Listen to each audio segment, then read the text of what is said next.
আমার নবী বলেন, আমি নবী হইলাম একটা গাছ। আমি একটা, বলেন না, একটা উদাহরণ দিলেন একটা গাছ। ও ফাতেমা তু হামলুহা, আর ফাতেমা হইল আমি নবী নামক গাছের ডাল। সুবহানাল্লাহ। আমি নবী নামক গাছের ডাল হইল ফাতেমা খাতুনে জান্নাত। দ্বিতীয় নাম্বার কথা হলো ওয়া আলিয়্যু লিকাহুহা, আর আমার আলী হইল এই আমি রসুল নামক গাছের থেকে ফুল বের হয়, ওই ফল ফুল বের হয়, ওই ফুলের কলি। আমার আলী হইল ফুলের কলি, ফুলের কলি। আল হাসান ওয়াল হুসাইন সামারাতুহা, আর আমার হাসান হুসাইন হইল আমি নবী নামক গাছের ফল। এখন আমরা কই যাব? আমার নবী বলেন মুহিব্বুনা আহলাল বাইতি ওয়া রাকুহা, আর যারা আমার এই আহলে বাইতকে মহব্বত করবে, আমি নবী ঘোষণা দিলাম তারা হলো আমি নবী নামক গাছের পাতা।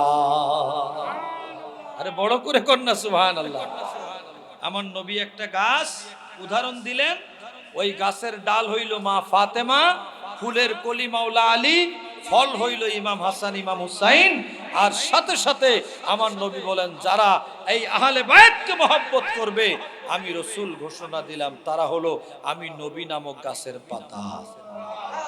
আল্লাহ পাক রব্বুল আলামিনের হাবিব সরকার ও সরদার দো জাহান রহমতুল লিল আলামিনের মহব্বতে আমরা অসংখ্য দরুদ ও সালামের হাদিয়া পেশ করছি। দয়াল নবীর দরবারে আমাদের ভালোবাসার দরুদ ও সালাম কবুল হোক বলি আমিন। আরেকবার প্রশংসা জ্ঞাপন না করলে নয় যে আল্লাহ তাআলা আমাদেরকে হায়াতুন নবী, হাবিব নবী, নূরুন আলা নূর নবী, যিনি সমস্ত নবীদের নবী, রসুলদের রসুল, ইমামুল মুরসালিন, ইমামুল আম্বিয়া, যিনি রহমতুল লিল আলামিন, সমস্ত কুল কায়নাতের রহমত, সেই রহমতের নবীর উম্মত আল্লাহ আমাদেরকে বানিয়েছেন। আমরা খুশি না বেজার? একটু মহব্বতে বলি আলহামদুলিল্লাহ। আরেকবার বলি ইয়া রাসূল আল্লাহ, মহব্বতে বলি ইয়া ওলি আল্লাহ। আমি ভূমিকা লম্বা করব না। আমার কাছে অনেক সুন্দর সাবজেক্ট আমাকে দেওয়া হয়েছে, যেটা আমার কাছে আছে। তো আমি চিন্তা করে দেখলাম এই বিষয়গুলো আলোচনা করতে অনেক সময়ের দরকার এবং আপনাদের ধৈর্যেরও দরকার। তো সেখান থেকে আমি চিন্তা করলাম প্রথমেই শুরু করতে চাই আহলে বায়ত আসহাবে সাহাবায়ে কেরামের মর্যাদা, তারপরে নবী প্রেম লেখা হয়েছে, যদিও নবী প্রেম দিয়েই আমি শুরু করব ইনশাআল্লাহ। আল্লাহ কবুল করুন, বলুন আমিন। অনেক সুন্দরভাবে সাজানো সাবজেক্ট। এইগুলো জানতে পারলে আর মানব জীবনে তেমন কিছু দরকার হয় না।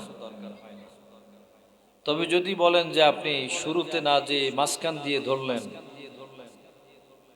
আমাকে অনেক আগে ওই মাধবপুর মাঠে আলোচনায় উঠলে আমাকে একটা সাবজেক্ট দিল নারীর মর্যাদা।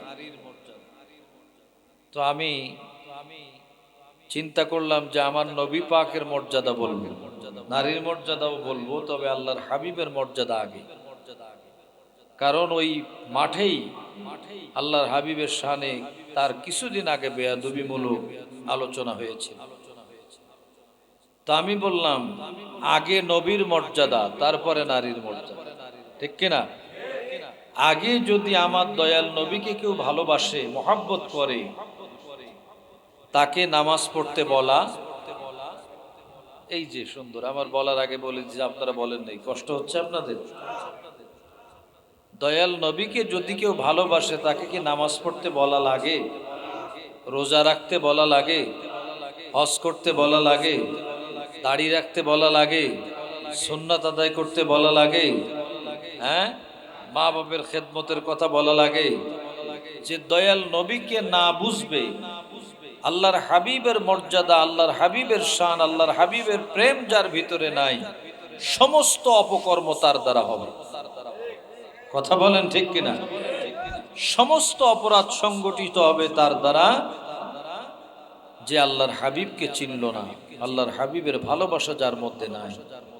আর বর্তমানে অনেক জায়গায় দেখা যাচ্ছে আল্লাহর হাবিবের শানে বড় বড় বেয়াদবি করা হচ্ছে, ঠিক কিনা বলেন? এমন বেয়াদবি, আমি গত সপ্তাহে একটা ভিডিও দেখলাম, নাম আর বলে জবান নষ্ট করে লাভ নেই। বেয়াদব টুপি জুব্বা পরে বলতেছে মানুষ জিকির করে লা ইলাহা ইল্লাল্লাহ লা ইলাহা ইল্লাল্লাহ, করতে করতে হঠাৎ করে বলে মুহাম্মাদুর রাসূলুল্লাহ সাল্লাল্লাহু আলাইহি ওয়াসাল্লাম। এই নাম মোবারক বলে বলতেছে যে আল্লাহর নামের জিকির করতে করতে মানুষের নাম কেন নিয়ে আসলো? নাউজুবিল্লাহ, আস্তে কইয়েন আপনারা, নাইলে আপনাদের সমস্যা হবে। ভয় করে, এমন ভাবে বলছে মনে হয় কিভাবে সহ্য করব, কিভাবে জবাব দেব। সারা দেশে আমরা যাই, এদেরকে চিহ্নিত করতে হবে। ওই পয়েন্টটাও শেষে আছে, এখানে আলোচনা আমি বললাম না বাকি নাই, যে আমল ও আখলাকের আলোকে ইসলামের আদর্শ সংরক্ষণ এবং বিভ্রান্তি থেকে ঈমান আমল রক্ষার শিক্ষা, এটা খুব দরকার। এখন আমাদের ঈমান আমল যদি রক্ষা না হয়, ওয়াজ শুনে কি হবে? আমাদের ওয়াজ শুনে যদি ঈমান নষ্ট করে ফেলি, ওয়াজ শুনে যদি আমাদের আমল নষ্ট হয়ে যায়, লা ইলাহা ইল্লাল্লাহর সাথে যদি মুহাম্মাদুর রাসূলুল্লাহ সহ্য না হয়, তাহলে সে কি মুসলমান থাকতে পারবে? হ্যাঁ, ঈমানদারের এক নাম্বার সত্য হচ্ছে ঈমান কাকে বলে। ডক্টর সাহেব সে কথাই লিখেছেন, নবী প্রেম। সহিহ বুখারী, আসহুল কুতুব বাদা কিতাবিল্লাহি সহিহুল বুখারী। সহিহ বুখারীর মধ্যে ইমাম বুখারী একটা অধ্যায়, একটা বাব বেঁধে দিয়েছেন, হুব্বুর রাসূল মিনাল ঈমান। মহব্বতে বলেন না সুবহানাল্লাহ। দয়াল নবীর মহব্বতের নামই হলো ঈমান। আমার নবীর মহব্বত নাই, ঈমান নাই। মহব্বত আছে, ঈমানদার। মহব্বত নাই, ঈমান নাই। যে দয়াল নবীকে মহব্বত করবে না, এক কথায় ফতোয়া হলো সে বেঈমান, তার কোনো ঈমান নাই। ঈমান নাই, ঈমান নাই, কথা বলেন ঠিক কিনা? এক নাম্বার সিলেবাস হলো নবীর মহব্বত। মুসলমানের জন্য এক নাম্বার সিলেবাস হলো, এক নাম্বার শর্ত। সিলেবাস না বুঝেন শর্ত, শর্তে আউয়াল হলো, প্রথম শর্ত হলো আমার নবীর মহব্বত, ঠিক কিনা? কোরআন শরীফ নাজমুস সাআদাত ফয়েজি বলে নাই, দরবারের গদ্দিনসীন হুজুর কাবলাও বলেন নাই, এই কথা ডক্টর সাহেবও বলেন নাই, এই কথা বলেছেন স্বয়ং আমার আল্লাহ। বলেন না সুবহানাল্লাহ। খুব পরিচিত একখানা আয়াতে কারিমা আপনাদের শোনাই, পড়েন বিসমিল্লাহির রহমানির রহিম। قل إن كنتم تحبون الله فاتبعوني يحببكم الله ويغفر لكم ذنوبكم والله غفور رحيم।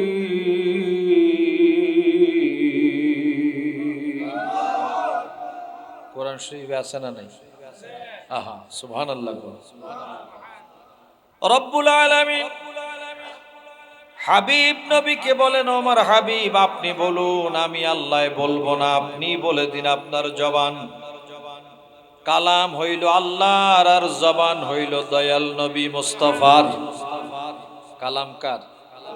আর জবান নবী মুস্তাফার। জবান নবী মুস্তাফার। সুবহানাল্লাহ। আল্লাহর কালাম যেই জবান দিয়ে বের হয়, ওই জবান হইল জবানে মুস্তাফা। জবানে মুস্তাফা, বলেন না সুবহানাল্লাহ। আরো মজার কথা হইল, আহলে বায়তের শান এক যাওয়ার আগে বলে দেই, যে কোরআন শরীফ যখন নাজিল হতো, সেদিন কিতাবে দেখে অবাক হয়ে গেলাম, ওই সময় খাতুনে জান্নাত মা ফাতেমাতুজ জাহরা আমার দয়াল নবীর কল মোবারকের মধ্যে বসে থাকতেন। ওই সময় আল্লাহর কোরআন নাজিল হতো, কোরআন শরীফ নাজিল হচ্ছে, আর খাতুনে জান্নাত মা ফাতেমা তিনি আমার নবীর কল মোবারকে বসে আছেন। আল্লাহর কোরআন নাজিল হলো। আল্লাহ বলেন, হাবিব আপ বল দিজিয়ে, আপনি বলে দিন, আপনি বলে দিন, ইন কুনতুম তুহিব্বুন আল্লাহ, যদি তারা আমি আল্লাহকে ভালোবাসতে চায়, ফাত্তাবিউনি, তাহলে আপনি বলুন তারা যেন আমার অনুকরণ অনুসরণ আমি রাসূলকেই ভালোবাসে। বলেন সুবহানাল্লাহ। খুব খেয়াল করে শুনবেন। আল্লাহ তাআলা বলেন, যদি আমি আল্লাহকে পেতে চাও, যদি আমি আল্লাহকে পেতে চাও, তাহলে আমার হাবিবকে ভালোবাসতে হবে। আমি আল্লাহ যদি দেখি আমার হাবিবের ভালোবাসা তোমার অন্তরের মধ্যে আছে, সাথে সাথে তোমাকে আমি আল্লাহকে ভালোবাসতে হবে না, আমি আল্লাহ আমার হাবিবের ভালোবাসা দেখে তোমাকে আমি আল্লাহর বন্ধু বানিয়ে নিব। বলেন সুবহানাল্লাহ। দয়াল নবীকে ভালোবাসলে কার বন্ধু হওয়া যায়? হ্যাঁ, আরেকবার কোন? নবীকে ভালোবাসলে কার বন্ধু হওয়া যায়? আল্লাহর বন্ধু হওয়া যায়। আল্লাহ বলেন, ফাত্তাবিউনি ইউহিব্বুকুমুল্লাহ। রব্বুল আলামিনের ঘোষণা হলো, যারা আমার হাবিবকে মহব্বত করবে, আমার হাবিবকে ভালোবাসবে, আমি আল্লাহ ঘোষণা দিলাম, আমার হাবিবকে মহব্বত করলে আমি আল্লাহ তারে আমার বন্ধু বানায়া নিব। ভালোবাসতেছি দয়াল নবীকে, আর রব্বুল আলামিন আমাদেরকে বন্ধু বানাচ্ছেন। আল্লাহ বলেন, তুমি আমার হাবিবকে ভালোবাসলে আমি তোমাকে বন্ধু বানাবো, দোস্ত বানাবো। তবে এখানে কিছু কথা আছে। আমি আল্লাহ কোনো গুনাহগারের সাথে বন্ধুত্ব করতে চাই না। তোমার জীবনে যত গুনাহ রয়েছে, আমি আল্লাহ ইয়াগফির লাকুম যুনুবাকুম, তোমার জীবনে যদি দেখি অনেকগুলো গুনাহ আছে, আমার হাবিবের ভালোবাসাও আছে, আমার হাবিবের ভালোবাসার কারণে তুমি যত বড় গুনাহ করেছো না কেন, সমস্ত গুনাহগুলো আমি আল্লাহ মাফ করে দিয়ে তারপরে তোমার বন্ধু হয়ে যাব। আমার দয়াল নবীকে মহব্বত করলে আল্লাহর বন্ধু হওয়া যায়। ঘোষণাকার আল্লাহর হাবিবকে মহব্বত করলে, আল্লাহ তাআলার হাবিবকে ভালোবাসলে জীবনের সমস্ত গুনাহগুলো মাফ হয়ে যায়। ঘোষণাকার।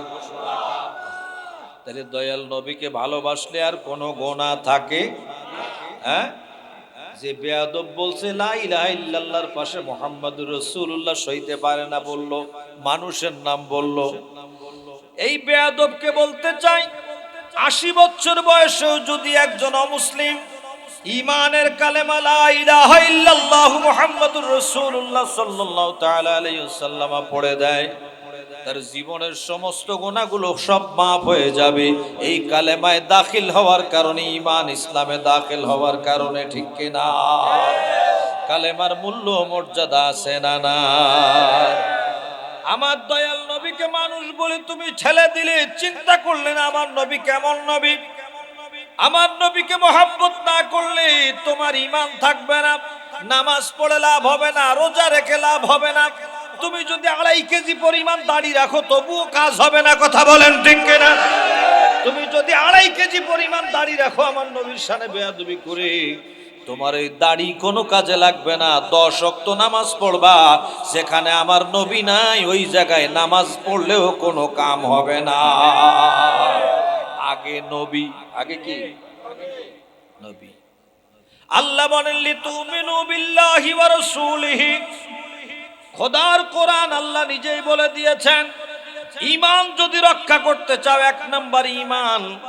আল্লাহ তাআলা বলেন, এই ঈমান রক্ষা করতে গেলে আমার হাবিবকে তাজিম করতে হবে, হাবিবকে সম্মান দিতে হবে। তুআজ্জিরুহু ওয়া তুআক্কিরুহু ওয়া তুসাব্বিহুহু বুকরাতাও ওয়া আসীলা।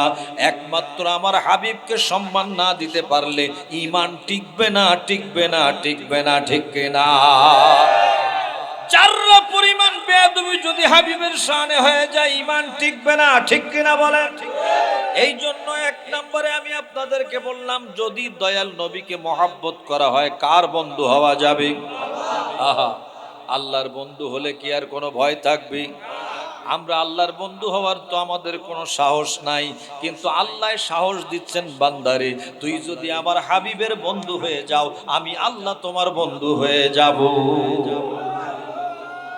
আল্লাহ বলেন বন্ধু হব তো হব, তোমার জীবনের যত অপরাধ আছে সমস্ত অপরাধগুলো আমি ক্ষমা করে দেব। ইয়াগফির লাকুম যুনুবাকুম, এই জাম্বুন থেকে যুনুবুন, জাম্বুন শব্দের দুইটা অর্থ হয়, কিতাবের মধ্যে আছে, তাফসীরের মধ্যে আছে। জাম্বুন মানে সগীরা কবিরা কেলাহুমা জামিআ, ছোট গুনাহ বড় গুনাহ।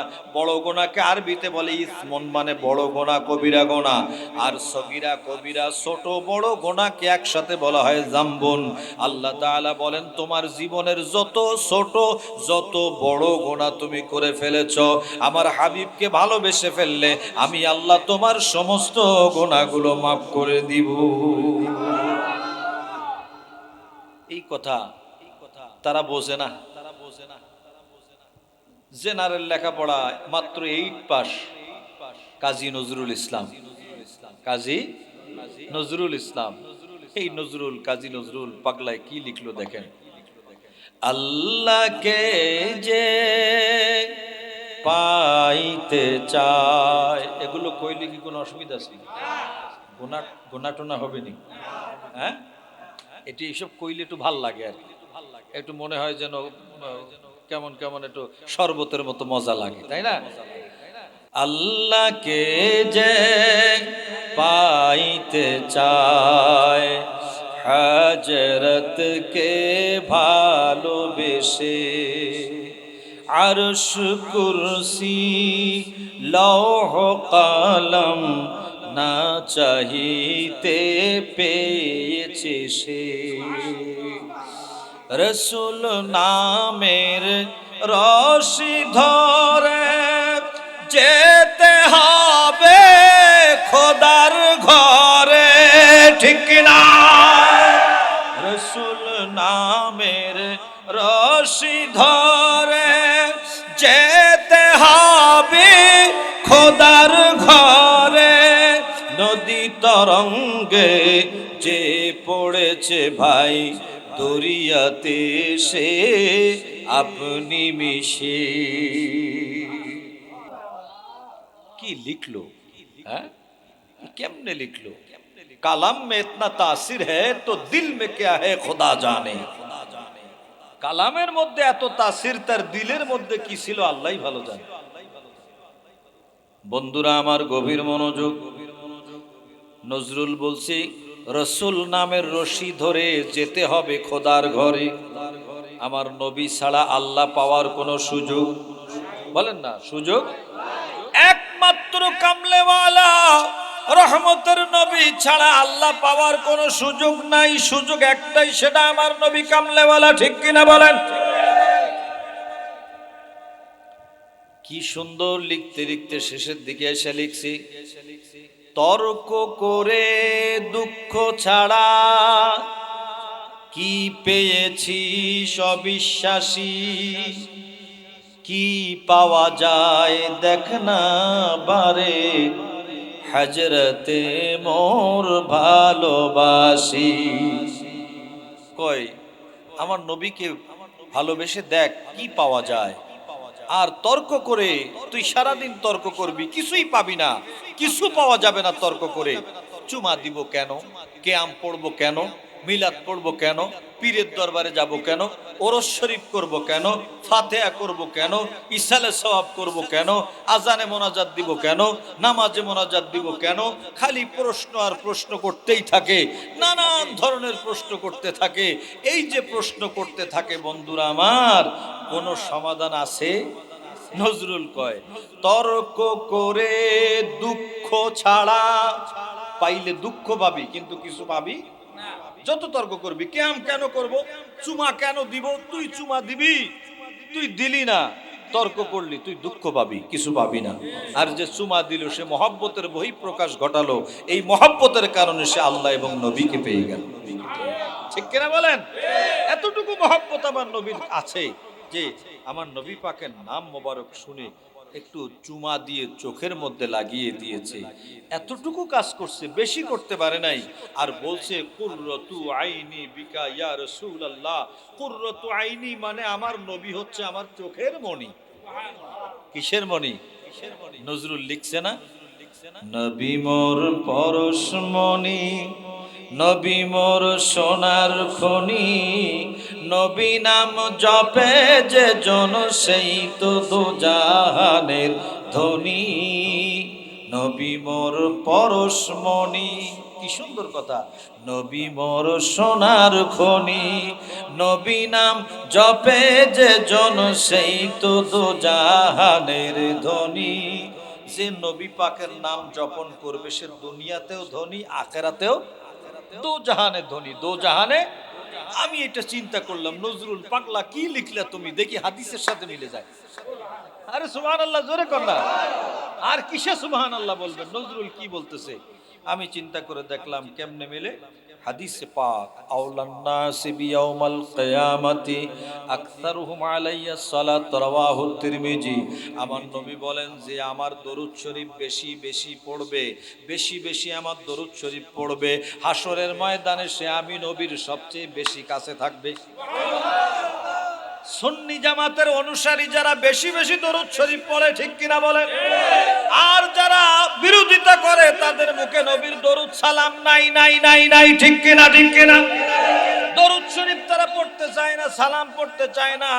দো জাহানের ধনী কথাটার আরেকটু ব্যাখ্যা দেই। নজরুল বলে যে আমার দয়াল নবীর হাদিস শরীফ হলো তিরমিজি শরীফে পাবেন, মেশকাত শরীফেও পাবেন হাদিস খানা। আমি কাদরিয়া তৈয়বিয়া কামিল মাদ্রাসার আলেম ক্লাসে এই হাদিস খানা পড়াই। ও আমার বন্ধুরা ভালো করে শোনেন, আমার দয়াল নবী মায়ার নবী বলে দিয়েছেন, আদরের উম্মত রে, যত বেশি দরুদ শরীফ পড়বা তত কাছেই থাকবা কিয়ামতের ময়দানে। আর দুনিয়াতে যাপন করলে দুনিয়ার লাভ হইল কোন জায়গায়? মান সাল্লা আলাইয়া মাল খামিস মিয়া মাররা, যেই ব্যক্তি জুমার রজনীতে 100 বার দরুদ শরীফ পড়বে। কয়শো বার? বৃহস্পতিবার রাতে 100 বার দরুদ শরীফ পড়বে। আমার নবী বলেন লাম ইয়াফতাকির আবাদা, লাম ইয়াফতাকির আবাদা। আমি রাসূল কথা দিলাম সে কখনো গরীব হবে না, ফকির হবে না। সুবহানাল্লাহ। তাহলে ওই নবীর নাম জপন করলে দুনিয়াতেও ধনী, আখিরাতেও ধনী, ঠিক কিনা? নবী মোর পরশমণি, নবী মোর সোনার খনি, নবী নাম জপে যে জন সেই তো দুজাহানের। নবী মোর নূরে খোদা, নবী মোর নূরে খোদা, তার তরে সকল পয়দা, আদমের কলবেতে তারি নূরের রোশনী। বলেন না সুবহানাল্লাহ। কয় নবী নূরের, বেয়াদবেরা স্লোগান দেয় আমার নবীকে মাটি বলে, ঠিক কিনা বলেন? না না না, আমার নবী মাটির নয়। তাদেরকে বলবেন আমার নবীকে আল্লাহ যখন বানিয়েছেন ওই সময় আমার আল্লাহ মাটি বানায় নাই। মাটি ছিল, মাটি ছিল, শুধু আল্লাহই ছিল। কি ছিল? আল্লাহ ছিল। আল্লাহ ছাড়া আর কেউ নাই, আল্লাহ ছাড়া কেউ নাই, কেউ নাই, কেউ নাই। হযরতে জাবের রাদিয়াল্লাহু তাআলা জিজ্ঞাসা করলেন, আনসারী, মদিনা মুনাওয়ারার আনসারী জাবের রাদিয়াল্লাহু তাআলা বিশিষ্ট সাহাবী আমার নবী, ইয়া রাসূলুল্লাহ, আল্লাহ সবকিছু সৃষ্টির আগে কি বানিয়েছেন আমি জানতে চাই। আমার নবী বলেন, ইয়া জাবের, খালাকাল্লাহু তাআলা নূরা নবিয়্যিকা মিন নূরি, সূরা কন্না সুবহানাল্লাহ, মিন নূরি ক্বাবলাল আশিয়া। আল্লাহ তাআলা সবকিছু সৃষ্টি করার আগে আমার নূরের নবী বলেন তো আমার আল্লাহ তাআলা তোমার নবীর নূরকে আল্লাহর নূর দিয়ে বানিয়েছে। আমার নবী কার নূরে পয়দা? নবী মোর নূরে খোদা, আদমের কলবেতে তারি নূরের রোশনী। এখন কলবের কাজ তো তোমরা করবা না, কেমনে নবীর নূর দেখবা? ঠিক কিনা বলেন? কলবের কাজ করে না, কলবের ডাক্তার হইল আল্লাহর ওলিরা, ঠিক কিনা বলেন? ওলির দরবারে যাওয়া বাদ দিলে নবী চেনা যাবে না, আল্লাহ চেনা যাবে না। আল্লাহ চেনার, আল্লাহ পাওয়ার, নবী পাওয়ার টাওয়ার হইল ওলি আল্লাহ, ঠিক কিনা? আল্লাহর ওলিরা হচ্ছেন নবী পাওয়ার টাওয়ার। ওই সাতছড়ি উদ্যান আছে না হবিগঞ্জে, যেতে মোড়ার বন্ধে যাওয়ার ভিতর দিয়ে, এখন ওখানে মাহফিলে যাচ্ছি, ভিতরে যে দেখি নেটওয়ার্ক নাই, কারো নেটওয়ার্ক নাই মোবাইল, অনেক আগের কথা, এখন আছে কি জানি না। তো আমি কইলাম মাহফিলে যাব, যোগাযোগ করতে পারতেছি না। কই হুজুর এখানে মোবাইলে কথা বলবে কেন, নেটওয়ার্ক নাই তো। আরে নেটওয়ার্ক না থাকলে কথা কওয়া যায় নাকি? হ্যাঁ, কথা বলা যায়? মোবাইল যদি 2 লাখ টাকা দামেরও হয়, কথা বলা যাবে? নেটওয়ার্কের দরকার, ঠিক কিনা বলেন? বন্ধুরা আমার, ওলি আল্লাহ হলেন আল্লাহ রসুল পাওয়ার নেটওয়ার্ক, ঠিক কিনা? আল্লাহর ওলি যদি বাংলার মুলুকে না আসতেন, যদি হিন্দুস্তানে না আসতেন, পাকিস্তানে না আসতেন, বর্ষগীর সাবকন্টিনেন্ট উপমহাদেশের মধ্যে ওলি আল্লাহগণ যদি না আসতেন, তাহলে কিন্তু ইসলাম আসতো না, কথা বলেন ঠিক কিনা? এই বাবা শাহজালালের শানে বেয়াদবি করো, শাহপরানের শানে বেয়াদবি করো, হুজুর কারি আল্লামা আব্দুর রাজ্জাক চিশতি রহমাতুল্লাহ আলাইহি ওনার শানে বেয়াদবি করো, কিন্তু চিন্তা করে করলা না ওনাদের মতো আল্লাহর ওলি ছাড়া ইসলামের প্রচার কে করেছে, ঠিক কিনা? আর বরহক ওলি বলে এই চিশতিয়া দরবারের মধ্যে আমার দয়াল নবীর প্রেমের আলোচনা, আমার মহতারাম ভাইজান ডক্টর আলাউদ্দিন সাহেব নবী প্রেমের কথা কেন লিখলেন আমার সাবজেক্টের মধ্যে, আমি বুঝতে পেরেছি যে হুজুর আমাদের কথা বলতে হবে না, আপনি আমার নবীর প্রেমের কথা বলেন, কারণ নবী প্রেমের কথার মধ্যে সব আছে, ঠিক কিনা? সব কিছু আমার নূরের নবীর প্রেমের মধ্যে রয়েছে। যদি কেউ নবী পেয়ে যায়, সব পেয়ে গেল। নবী না পাইলে আমার আল্লাহও পাইল না, দুনিয়াও পাইল না, ঠিক কিনা? ওলিও চিনল না মানুষে। এখন তো ওলি থেকে সবাইকে দূরে সরিয়ে দিচ্ছে। পীরের কাছে যাইও না, বায়াত গ্রহণ করো না। কিন্তু সহি মুসলিমের হাদিসের মধ্যে রয়েছে, যদি কেউ বায়াত গ্রহণ না করে মারা যায়, মাতা মিতাতান জাহিলিয়া, আমার নবী বলেন ওই ব্যক্তি জাহিলি যুগে মরার মতো মরলো। অতএব আমরা জাহিলিদের মতো মরতে চাই না, আমরা ইমানদার হয়ে ওলির হাতে বায়াত গ্রহণ করে মরতে চাই, ঠিক কিনা? বায়াত গ্রহণ করতে হবে, হবে, হবে। ও মৌলবীরা, বাতিলরাও এখন বায়াত দেওয়া শুরু করে দিয়েছে। দেখতেছে বায়াতের প্রথা তো বাদ দেওয়ার কোনো সুযোগ নাই, সুযোগ নাই। তোমরা করলে দোষ হয় না, তোমাদের হুজুরকে তোমরা শায়েক বলো, আর আমাদের পথ প্রদর্শককে আমরা পীর বলি। নাম পাল্টাইয়া দিছি আর কি। যার নাম পানি তার নাম ওয়াটার, তার নাম কি? ওয়াটার পাল্টাইয়া দিছে। এরা ওয়াটার কয়, আমরা পানি কই, আমরা উর্দু ভাষায় পানি কই, ঠিক কিনা? ও বন্ধুরা, আমরা যাদেরকে পীর মানি, যাতে আমরা শায়েখে তরিকত বলি যাকে, তারা এখন শায়েখ সুয়ুখ বানিয়ে তারা এখন তাদেরকে পূজা করে, কিন্তু কোনো অসুবিধা নাই। এগুলো করে যাচ্ছে, সব তারা করে, কিন্তু আমার নবীর মহাব্বতের কাজ তারা করতে চায় না। কারণ নূর নবীর মহাব্বত এত সস্তা না, এত সস্তা না। আগে নবীকে মহাব্বত করতে গেলে, এখন আপনাদের শুনলে খারাপ লাগতে পারে, এখন এখানে এত বড় জ্ঞানী মানুষ আমার পাশে বসে আছেন, বলবেন হুজুর ওনার সামনে আপনি এরকম একটা কথা বলে ফেললেন। বলতে বাধ্য হচ্ছি, বাধ্য হচ্ছি। আগে দয়াল নবীকে মহাব্বত করার আগে একটা শর্ত রয়েছে, শর্তটা হইল রক্ত হালাল হওয়া লাগবে। নবীকে মহাব্বত করতে হলে কোন হারাম জাদা নবীকে মহাব্বত করতে পারবে? যার রক্ত হালাল সেই ব্যক্তি মিলাদ পড়বে, ঠিক কিনা বলেন? যার রক্ত হালাল সে আমার নবীকে দাঁড়িয়ে সালাম দেবে, ঠিক কিনা বলেন? সে আমার দয়াল নবীকে সম্মান তাজিম করবে। রক্তের মধ্যে গোলমাল নাই, গোলমাল নাই। হালাল জাদা নূর নবীর আশেক হয়, কখনো হারাম জাদা আমার নবীর আশেক হইতে পারে না। নবীর মহব্বত করতে গেলে 1 নম্বরে রক্ত, কথা কয় না। আপনারা কি আমার ওয়াজ পছন্দ করেন না?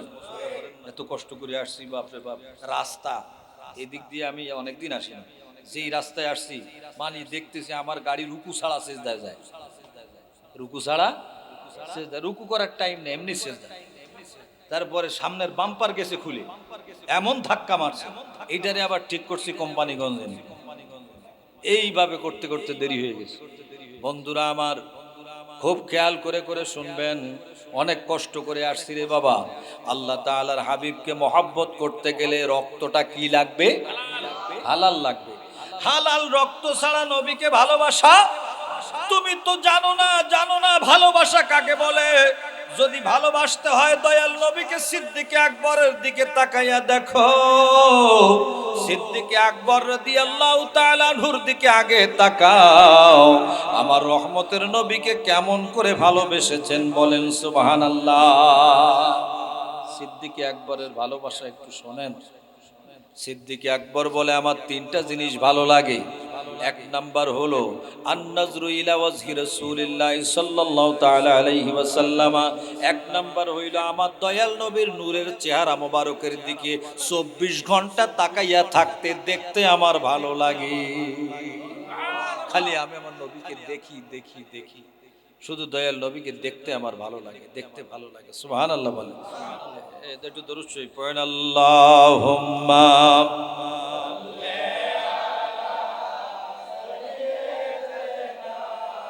মাওলানা মুহাম্মদ ওয়া আলা আলি সাইয়্যিদিনা।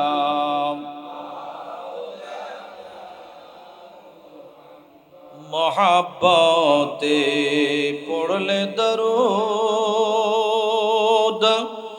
আমার জিন্দা নবী শুনতে পাই, ঠিক কিনা? বিশ্বাস আছে না নাই? আমরা দরুদ শরীফ পড়লে শোনেন রহমাতুল্লিল। মহাব্বতে পড়লে দরুদ আমার জিন্দা নবী শুনতে পায়।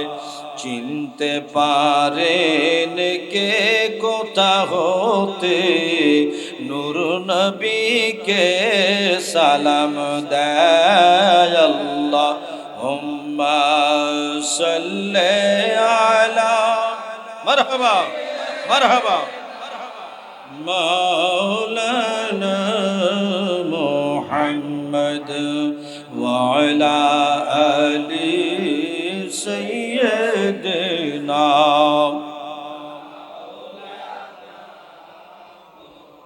বাবারা, বন্ধুরা আমার, রহমতের নবীকে মহব্বত করতে গেলে এক নম্বরে কি লাগবে? রক্ত। আহা, মনে থাকে না কেন? রক্ত হালাল লাগবে। আপনি যদি দয়াল নবীকে মহব্বত করেন, অন্তরে যদি আমার প্রাণের নবীর ভালোবাসা, ওই নাম শুনলে অন্তরটা ভরে যায়। ওই নাম শুনলে এত শান্তি লাগে, সেই শান্তি আর কোনো কিছুর মধ্যে লাগে না, ঠিক কিনা? দয়াল নবীর নাম মোবারক শুনলে শান্তি লাগে, ভালো লাগে না খারাপ লাগে? ইয়া নবী সালামু আলাইকা পড়লে মনে মনে ভালো লাগে না খারাপ লাগে? যতক্ষণ ইয়া নবী সালামু আলাইকা পড়তে না পারি ততক্ষণ আমাদের অন্তরে ভালো লাগে না, শান্তি লাগে না, ঠিক কিনা বলেন? এই দেখেন, এই ভাইয়ের কি ভাল লাগছে, আমার হাদিয়া দিয়ে গেছে 100 টাকা। নবীর প্রেমের কথা বলছি, কই হুজুর আমার ভালোবাসা কেমনে দেখে আপনার 100 টাকা দিলাম। টাকাটা বড় কথা না, কিন্তু মহব্বতটা বড়, ঠিক কিনা? হ্যাঁ, রিজিকের মালিক কে? ইজ্জতের মালিক কে? আমার বাড়ি হইল সাতক্ষীরা। কোন জায়গা? ক্ষীরা মিলাইয়া জিলাইয়া 7টা। কয় ক্ষীরা? দুনিয়ার বাতিল সব আছে এখানে। আমি মাদ্রাসা করছি, আল্লাহর মেহেরবানি, বিশাল মাদ্রাসা, আল্লাহর রহমত। সেই জায়গা থেকে আল্লাহ আমার রিজিক রাখছে ব্রাহ্মণবাড়ি। হ্যাঁ, তাহলে রিজিকের মালিক কে? বন্ধুরা আমার, মহব্বত ভালোবাসা এত সস্তা কথা না। রহমতের নবীকে ভালোবাসতে গেলে রক্ত তো হালাল লাগবে বললাম, সাথে সাথে অন্তরের পরিবর্তনটা কেমন? আমার দয়াল নবীর নাম মোবারক শুনবেন, আমার নবীকে সালাম দিতে যখন আপনার মন পাগল হয়ে যায়, আশেক সালাম দিতে যাইয়া কি বলে আমার নবীর শানে প্রেম করে ঠিক পায় না, কত সুন্দর করে বলতে থাকে। কিন্তু তাদের তো মাথা খারাপ হয় যারা ইয়া নবী সালামু আলাইকা পছন্দ করে না, ঠিক কিনা বলেন? আমি সারা বাংলাদেশে বলতেছি, দেশের বাহিরেও বলতেছি, এখনো বলবো, তোমরা যতই পায়তারা করো না কেন, এই শাহজালাল শাহপরানের সোনার বাংলায়, আব্দুর রাজ্জাক চিশতির সোনার বাংলায় কিয়ামত হয়ে গেল, ইয়া নবী সালামু আলাইকা বন্ধ হবে না, হবে না, হবে না, ঠিক কিনা? আল্লাহু আকবার, ইয়া রাসূলুল্লাহ।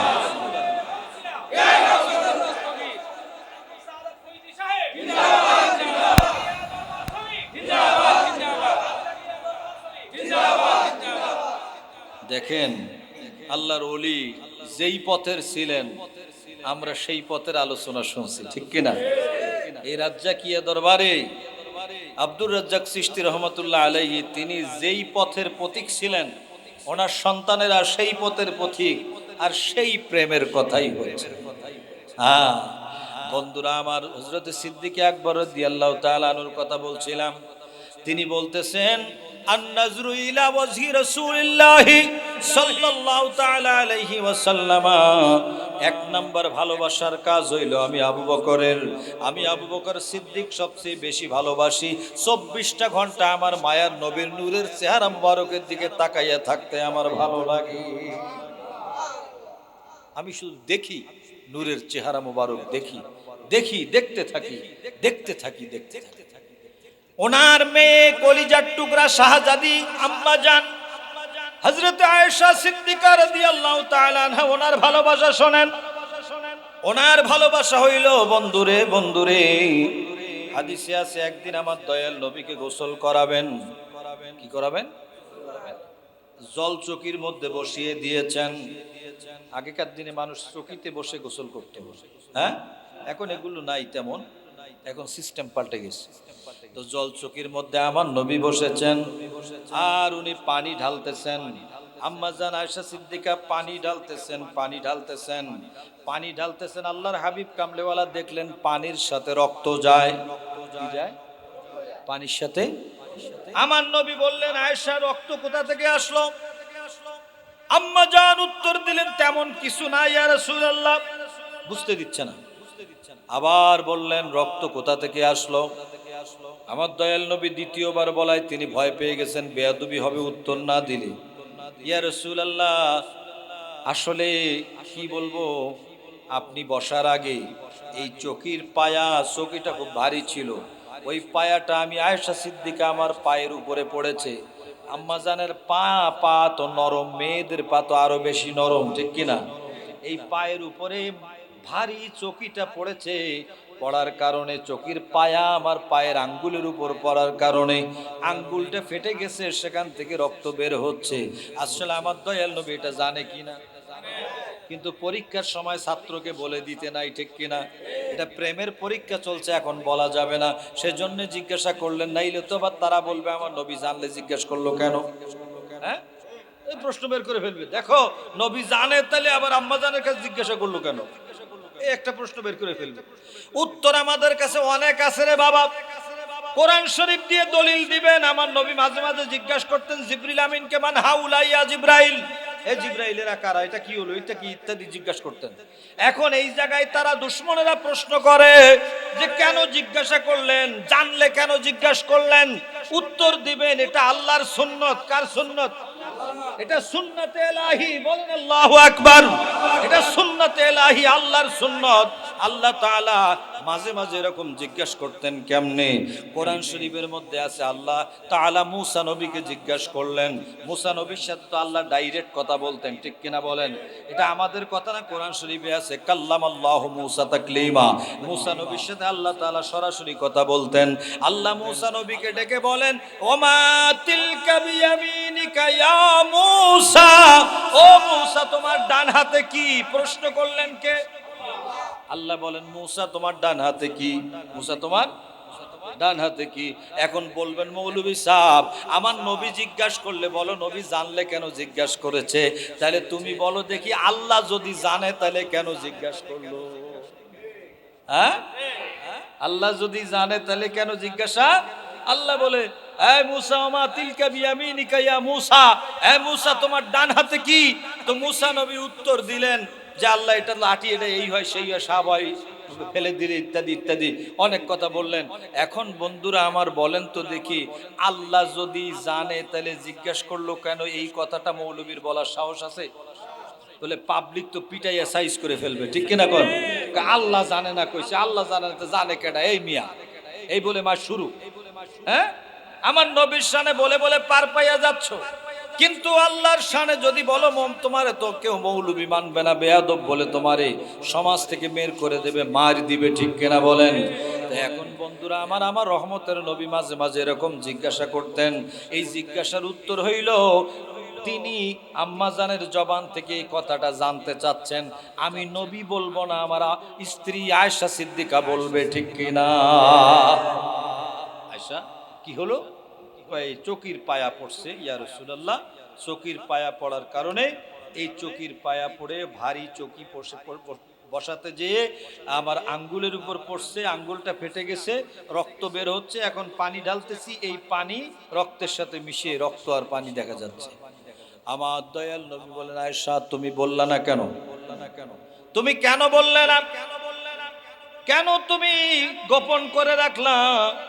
আম্মা জান উত্তর দিয়েছিলেন, ইয়া রাসূলুল্লাহ, এক নাম্বার উত্তর হলো আমি আয়েশা সিদ্দিকা আবু বকর সিদ্দিকের মেয়ে, বলেন না সুবহানাল্লাহ। দুই নাম্বার হইল, ইয়া রাসূলুল্লাহ নবী গো, আমি আয়েশা সিদ্দিকা এই চকির পায়া আমার পায়ের উপরে না পড়ে যদি আমার কলিজার উপরে পড়তো, তবে আমার রহমতের নবীকে আমি আরাম থেকে উঠাইয়া আমি কষ্ট দিতাম না, বলেন সুবহানাল্লাহ। কাকে বলে ভালোবাসা, কাকে বলে মোহাব্বত? একটু আম্মা জান আয়েশা সিদ্দিকাকে জিজ্ঞেস করেন। বাবা হযরতে সিদ্দিক আকবরের কথা বললে তো আমি ঘন্টায় কুলাইতে পারবো না। আবু বকর সিদ্দিক রাদিয়াল্লাহু তাআলা আমার নবীকে কি পরিমাণ মহব্বত করতেন শোনেন। যখন আমার দয়াল নবী হিজরতের জন্য বের হলেন, লম্বা কথা আমি ছোট করে বলি, হিজরতের জন্য যখন বের হয়ে গেলেন, রাতের গভীরে ঘরের চার পাশ দিয়ে 100 নাঙ্গা তরবারি নিয়ে কাফেররা হাজির। আমার নবী বের হলে আজকে সাথে সাথে আমার নবীকে মেরে দেবে, নাউজুবিল্লাহ বলেন। আমার দয়াল নবী পাথরের টুকরা, বালুর টুকরা নিয়ে আয়াত পড়ে ফু দিয়ে সামনে মারলেন। মারার পরে সবার চোখের মধ্যে যার যেখানে পড়লো কানা হয়ে গেল, অন্ধ হয়ে গেল। আমার নবী বের হয়ে গেলেন, হিজরতে বের হয়ে গেলেন। রাতের গভীরে সিদ্দিক আকবর রাদিয়াল্লাহু তাআলার কাছে গেলেন। ওনার ঘরের দরওয়াজায় যাইয়া আমার নবী তো বলেছিলেন আগের থেকে, আবু বকর তোমাকে আমার সাথে হিজরত করা লাগতে পারে। সিদ্দিক আকবর বলে, লাব্বাইকা ইয়া রাসূলুল্লাহ, আপনি যখন আমাকে ডাক দেবেন আমি আপনার সাথে হিজরত করব, সুবহানাল্লাহ। আমার নবী 6 মাস পরে বের হলেন। কয় মাস হিজরত করবেন এটা বলেছেন? 6 মাস আগে বের হয়েছেন, 6 মাস পরে। 6 মাস পরে নূরের নবী বের হলেন, মায়ার নবী বের হলেন। রাতের আধারে যে ঘরের দরজায় যে নক করলেন, ডাক দিলেন, ইয়া আবা বকর, আল্লাহু আকবার বলেন। নূরের নবী নক করলেন, দরজায় ডাক দিলেন, একটু আঘাত করে বললেন, আবু বকরকে ডাকলেন। ইয়া আবা বকর বলতে দেরি, জবান মোবারক থেকে শব্দ আওয়াজ বের হওয়ার আগে আগে সিদ্দিক আকবর দরজা খুলে দিয়েছেন, বলেন সুবহানাল্লাহ। আরে বড় করে কর আল্লাহু আকবার। আমার নবী বলেন, আবু বকর তুমি কি ঘুমাও নাই? ঘুমাও নাই? ডাক দেওয়ার সাথে সাথে কেমনে দরজা খুলে দিলা? একজন এই রাতে, গভীর রাতে ঘুমানো মানুষকে ডাকলে ঘুম ভেঙে আসতে তো 30 সেকেন্ড হলেও সময় লাগবে, লাগবে না? আধা মিনিট সময় লাগবে না? কেমনে হঠাৎ করে এসে বলতে, ডাক দেওয়ার সাথে সাথে দরজা খুলে দেওয়া, এটা প্রশ্ন করার কারণ হয়েছে। এই জন্য আল্লাহর হাবিব প্রশ্ন করেছেন, কেমনে তুমি খুলে দিলে আবু বকর, বলো তো দেখি। সিদ্দিক আকবর রাদিয়াল্লাহু তাআলা আনহু তিনি উত্তর দিলেন, কাঁদতে কাঁদতে জবাব দিলেন, ইয়া রাসূলুল্লাহ, আপনি যেদিন আমাকে, আমার নবী বলেন, তুমি কি ঘুমাও নাই? তুমি কি ঘুমাও নাই? তুমি যে সাথে সাথে খুলে দিলে। সিদ্দিক আকবর জবাব দেয়, মুহাদ্দিস দেহলভী রহমাতুল্লাহ আলাইহি লেখেন ওনার কিতাবে, মুহাদ্দিস দেহলভির কলম তিনি নকল করেছেন। সিদ্দিক আকবর জবাব দিয়েছিলেন, আবু বকর সিদ্দিক রাদিয়াল্লাহু তাআলা আনহু বলেছিলেন, ইয়া রাসূলুল্লাহ, আপনি যেদিন আমাকে বলেছিলেন হিজরত করা লাগতে পারে, ওদিন থেকে নিয়ে আজকে 6 মাস হলো আমি আবু বকর দিনের বেলা বিছানায় পিঠ লাগাই না, রাতের বেলাও পিঠ লাগাই নাই। বড় করে কোন আল্লাহু আকবার। আমি দিনের বেলাও ঘুমাই নাই, রাতের বেলাও ঘুমাই নাই। আপনি আমি 3 দিন যদি না ঘুমাই আমাদের অবস্থা খারাপ হবে, প্রেসার হাই হবে, ঠিক কিনা? অবস্থা খারাপ হয়ে যাবে। আর সিদ্দিক আকবর বলে, নবী গো, আপনি ডাক দিয়ে যদি এক ডাকের জায়গায় 2টা ডাক দেওয়া লাগে, তবু তো আমি আল্লাহর কাছে জবাব দিতে পারবো না। এজন্য আমি দিনেও ঘুমাই না, রাতেও ঘুমাই না। রাতের বেলা আমি শুধুমাত্র দরজা খুলে দরজার সাথে ঠেস লাগাইয়া অপেক্ষায় করি যে কখন আমার নূরের নবী, মায়ার নবী আমাকে ডাক দেয়। পারবো আমরা? পারবো? এই ভালোবাসা দেখাইতে পারবো? বন্ধুরা আমার, কাকে বলে দয়াল নবীর মহব্বত? কত প্রেম, কত ভালোবাসা। সিদ্দিক আকবরের সাথে আমার দয়াল নবী যখন বের হয়ে গেলেন সোজা গারে সুর, মক্কা শরীফের সবচেয়ে উঁচা পাহাড়। এই পাহাড়ের উপরে যে উঠবেন আমার দয়াল নবী, জওয়ান মানুষ, যুবক মানুষ তাই উঠতে পারে না। অনেক উপরে উঠতে হয়, লম্বা রাস্তা উপরে যেতে হয়। উপরে উঠলে নিচের মানুষগুলো পিঁপড়ার মতো দেখা যায়, এত দূরত্ব উপর থেকে নিচের। এখন আল্লাহর হাবিব কামলেওয়ালা উপরে যখন উঠবেন, ওনাকে নিয়ে সিদ্দিক আকবর ডাক দিলেন, বলেন, ইয়া রাসূলুল্লাহ, আমি আপনাকে আমার বুকে নিয়ে উঠতে চাই। বড় করে বলেন না সুবহানাল্লাহ। নিজে উঠতে পারতেছেন না, কষ্ট হয়, তারপরে মহব্বতের কারণে বললেন, নবী গো, আপনি আমাকে আমার বুকে আসেন, আমি আপনাকে বুকে করে নিয়ে উঠতে চাই। সিদ্দিক আকবর বলেন, ইয়া রাসূলুল্লাহ, আপনি আমার বুকে আসেন। আমার নূর নবী সিদ্দিক আকবর বুকে নিলেন, নিয়ে কেমনে উঠে গেলেন বলতে পারেন না। আমার মায়ার নবী কামলেওয়ালা উপরে যখন উঠে গেলেন তখন বলেন, আবু বকর কেমনে উঠলা বলো? ইয়া রাসূলুল্লাহ, আগে একা উঠতে পারতেছিলাম না, আপনাকে বুকে নেওয়ার কারণে কোনো মনে হইল যেন বাতাসে ঠেলা দিয়ে আমার উপর উঠে যায়। আরে বড় করে বলেন না সুবহানাল্লাহ। এটা নবীর মহব্বতের কারণে আকাশের বাতাসে আল্লাহ তাআলার পক্ষ থেকে এই উপকার করেছে, ঠিক কিনা বলেন? সাপোর্ট দিয়েছে, ঠিক কিনা বলেন? এটা তাফসীরের কিতাবে আপনি পাবেন। হযরতে সূরা নমল খুললে সেখানে হযরত সুলাইমান আলাইহিস সালামের জীবনে এরকম একটা ঘটনা আছে। সুলাইমান আলাইহিস সালাম কোথাও যখন প্রোগ্রাম করতেন, মাহফিল করতে যেতেন, ওই হুদহুদ পাখি আছে না, হুদহুদ, কোরআন শরীফে যার নাম আছে, এই হুদহুদ পাখি কিন্তু পাবলিসিটি করত। হুদহুদ পাখি মানুষকে বলে দিয়ে আসতো, সুলাইমান নবী অমুক জায়গায় প্রোগ্রাম করবেন। সুবহানাল্লাহ কর।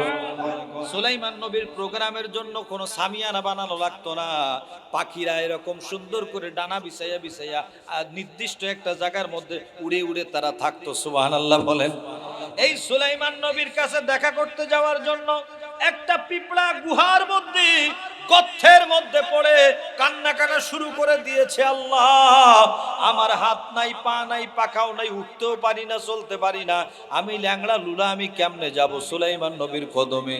আল্লাহ আর যাওয়ার সময় একটু মিঠা মুখে নিয়ে বসে আছে, সুলাইমান নবীর হাদিয়া দিবে। পিঁপড়া আর কত হাদিয়া দিতে পারে? হ্যাঁ, 2.5 কেজি। সামান্য একটু মিঠা মুখে নিয়ে সুলাইমান নবীর হাদিয়া দিবে। নবীর মহব্বত, সুলাইমান নবীর মহব্বত। তো সুলাইমান নবীর হাদিয়া দিবে, সামান্য মিঠা নিয়ে মুখের মধ্যে নিয়ে বসে আছে। আমি কেমনে যাব? আমি উঠতে পারি না, চলতে পারি না। আল্লাহ বাতাসকে আদেশ করলেন, বাতাস রে, আমার এই পিঁপড়াটারে তুমি উড়াইয়া সুলাইমান নবীর কদমে পৌঁছাইয়া দাও। আল্লাহর কুদরত হলো, বাতাসে উড়াইয়া সুলাইমান নবীর কদমে পিঁপড়ারে পৌঁছাইয়া দিল। এখন একটা পিঁপড়া যদি সুলাইমান নবীর মহব্বতে ওনার পাশ পর্যন্ত পৌঁছাইতে পারে, এটা যদি পিঁপড়া হয়, তাহলে আমরা আশিকে রাসূল যাদের জন্য নূরের নবী দেওয়ানা, ঠিক কিনা? যেই প্রেমিকদের জন্য 24টা ঘন্টা এখনো রওজা শরীফে কান লাগাইলে আশিক শুনতে পায়, রব্বি হাবলি উম্মতি, রব্বি হাবলি উম্মতি, উম্মতি, কথা বলেন ঠিক কিনা? রওজা শরীফে এখনো পাগলেরা, আশিকেরা কান লাগাইলে শুনতে পায়, মায়ার নবী পাগল উম্মতের জন্য আল্লাহর কাছে দোয়া করেন, এই আদরের উম্মতের ভালোবাসা আমার নবীর দরবারে কবুল হবে কিনা? আরে মহাব্বতে বলেন কবুল হবে কিনা? একটু জিকির করেন আল্লাহ আল্লাহ। আমার মায়ের নবী বলবেন, এই ফেরেশতারা কোথায় নিয়ে যাচ্ছ? আমার উম্মত নিয়ে যাচ্ছ জাহান্নামে। কেন? কই ইয়া রাসূলুল্লাহ, মিজানের পাল্লায় মাপ দিয়ে দেখছি গুনাহ বেশি সওয়াব কম, এই জন্য তারে জাহান্নামে নিয়ে যাব। এটা আমাদের কিছু করার নেই, আল্লাহর হুকুম। আমার নবী বলবেন, এত তাড়াতাড়ি আমার উম্মতকে জাহান্নামে দিতে গেলে মিজানের পাল্লায় আমার সামনে তার নেকি বদি ওজন করা লাগবে। বড় করে বলেন না, চলো চলো মিজানের পাল্লার পাশে যাই। মিজানের পাল্লার পাশে আমার নবী আসবেন। আদম আলাইহিস সালাম এবং সমস্ত নবীরা সবাই এই আল্লাহর হাবিবের কুদরতের খেল দেখবেন। সুবহানাল্লাহ। ফেরেশতারা থাকবে মিজানের পাল্লায়, নেকের পাল্লার মধ্যে আল্লাহর হাবিব এরকম শেরওয়ানির পকেট থেকে একটা সাদা কাগজের টুকরার মতো সওয়াবের পাল্লার মধ্যে দিয়ে বলবেন, এবার মাপ দাও। নেকি বদি ওজন করতে যেয়ে দেখবে মিজানের নেকের পাল্লা ভারী হয়ে গেছে।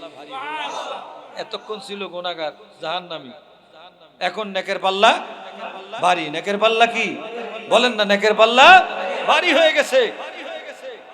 জান্নাতের ফেরেশতারা ফুলের মালা টালা নিয়ে রেডি হয়ে আছে। সুবহানাল্লাহ কোন ফুলের মালা নিয়ে সব রেডি, গলায় মালা পরাইতেছে, জান্নাতে নিয়ে যাবে। জাহান্নামের ফেরেশতারা কথা কয় না, ইয়া রাসূলুল্লাহ ইয়া রাসূল, এই কি হইছে বলো, তোমরা কি মাপ দিছিল? আমি যে মাপ দিলাম, এখন পাল্লা ভারী হইলো কেমনে? কই ইয়া রাসূলুল্লাহ, আপনি যে একটা কাগজের টুকরার মতো কি দিছেন, এটা কি? এটা তো আগে দেন নাই, এই জন্য পাল্লা ভারী হয় না। এটা কি দিলেন? আমার নবী বলেন, তাই কি তোমাদের বলতে হবে? আমার উম্মতকে বাঁচাবার জন্য যা দরকার আমি তাই দিব। সুবহানাল্লাহ কোন কি দিলেন আমরা জানতে চাই।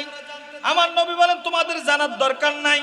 আল্লাহর কুদরত, ওই জান্নাতীকে এবার বললেন, জাহান্নামী যখন জান্নাতি হয়ে গেল বললেন, যাও তুমি জান্নাতে চলে যাও। সুবহানাল্লাহ কোন জান্নাতে চলে যাও, জান্নাতে চলে যাও। এখন জান্নাতে যাওয়ার আগে বলবেন, ইয়া রাসূলুল্লাহ, আমার মতো বড় পাপী আর কেউ ছিল না, আপনি আমারে কি দিয়ে বাঁচাইলেন একটু আমাকে দয়া করে বলবেন। আমার নূরের নবী কামলেওয়ালা সেদিন বলবেন, শোনো, ওই যে তুমি রাজ্জাকিয়া দরবারের মধ্যে যায়া আমি রাসূলের মহব্বতে একবার দরুদ শরীফ পড়ে দিয়েছিলেন। বড় করে কোন আল্লাহু আকবার। একবার মহব্বতে দরুদ শরীফ পড়ে দিয়েছিলে, ওই দরুদ শরীফ আমি রাসূল ফেলে দেইনি। এই দরুদ শরীফকে আমি যত্ন করে রেখে দিয়েছি। আমি জানি তোমাকে বাঁচাইতে গেলে আমার দরুদ শরীফ একদিন লাগবে। আমরা দরুদ শরীফ পড়ি, আমার দয়াল নবী এগুলো গুছিয়ে রেডি করে রাখেন। আমার পাগল উম্মতকে পার করাইতে গেলে এটা লাগবে। কত মায়া, কত ভালোবাসা, মহব্বতে বলেন না সুবহানাল্লাহ। সেই নবীর মহব্বত, সেই নবীর ভালোবাসা ছাড়া কোনো রাস্তা আছে? বলেন আছে? তো ওই নবীকে মহব্বত করে কি আমরা নামাজ কাজা করতে পারবো? নবীকে ভালোবাসলে কি শরীয়তের অস্বীকার করতে পারবো? যেগুলো আমাদের উপরে হুকুম হয়েছে এগুলো অস্বীকার করার সুযোগ আছে? বাবারা আমার মনে রাখবেন, নবীকে ভালোবাসতে হবে মানে সব কিছু আমার দয়াল নবী যেভাবে বলেছেন, যা বলেছেন আমাদেরকে তাই মানতে হবে। মানবো না আবার ভালোবাসবো, এটা কিন্তু সত্যিকার ভালোবাসা হবে না। মানতে হবে, ভালোবাসতে গেলে মানতে হবে। বন্ধুরা আমার, আসুন এক বিষয় নিয়ে আবার এত লম্বা করে ফেললে অন্যটা কখন বলবো। বলতেছিলাম বাবারে, আমার দয়াল নবীর মহব্বতের কথা সামান্য একটু আপনাদেরকে শুনাইলাম। আমার মায়ের নবীর প্রেম ভালোবাসা যার অন্তরে নাই সে ইমানদার হতে পারবে না। তাই তো আমি শুরুতে বলেছিলাম, হুব্বে রসুলে খোদা জিস দিল মে হাসিল নেহি, লাখো মোমিন হো মগর ঈমান মে কামিল নেহি। যত বড় ইমানদারি দেখাও, ভিতরে নবী আছে, সব আছে, নবী নাই কিছু নাই, নবী নাই কিছু নাই। কবি কত সুন্দর করে বলেন, মেরে দিল মে হ্যায়, মেরে দিল মে হ্যায় ইশকে মোহাম্মদ, দিল সলামত হ্যায় তো क्या क्या नहीं, मैं नबियों के गलियों में गुम हो मुझे जन्नत के परवाह नहीं। কবি বলেন আমার অন্তরের মধ্যে আমার নবী আছে, অন্য কিছুর দরকার নাই। আমার নবীর প্রেমে আমি এতটুকু পাগল হয়েছি, যেখানে আমার নূরের নবী আছে সেখানে আমি আল্লাহর জান্নাতের পিছে ঘুরি না। আমার নবী যেখানে আছে আমার নবী চাই, আমি খোদার জান্নাত চাই না। জান্নাতের মালিকের সাথে আমার খাতির, জান্নাত নিয়ে আমার কোনো টেনশন নাই। এই জান্নাত চাই না আমি নবী চাই। সুবহানাল্লাহ। এই নবী পাক সাল্লাল্লাহু আলাইহি সাল্লামকে পাইতে হলে, আল্লাহকে পাইতে হলে নবী, আল্লাহকে পাইতে হলে নূরের নবী। এরপরে আসেন মিলাইয়া দেই কথাটা, আমার দয়াল নবীকে পেতে হলে নবীর আহলে বায়ত। আহলে বায়ত বুঝেন তো? বুঝেন সবাই? নবী বংশ, দয়াল নবীর পবিত্র বংশধর, তার মধ্যে পাক পাঞ্জেতন কয়জন? 5 জন। আমার দয়াল নবী, মা ফাতেমা, মাওলা আলী শেরে খোদা, ইমাম হাসান, ইমাম হুসাইন, এই 5 জনে মিলে পাক পাঞ্জেতন।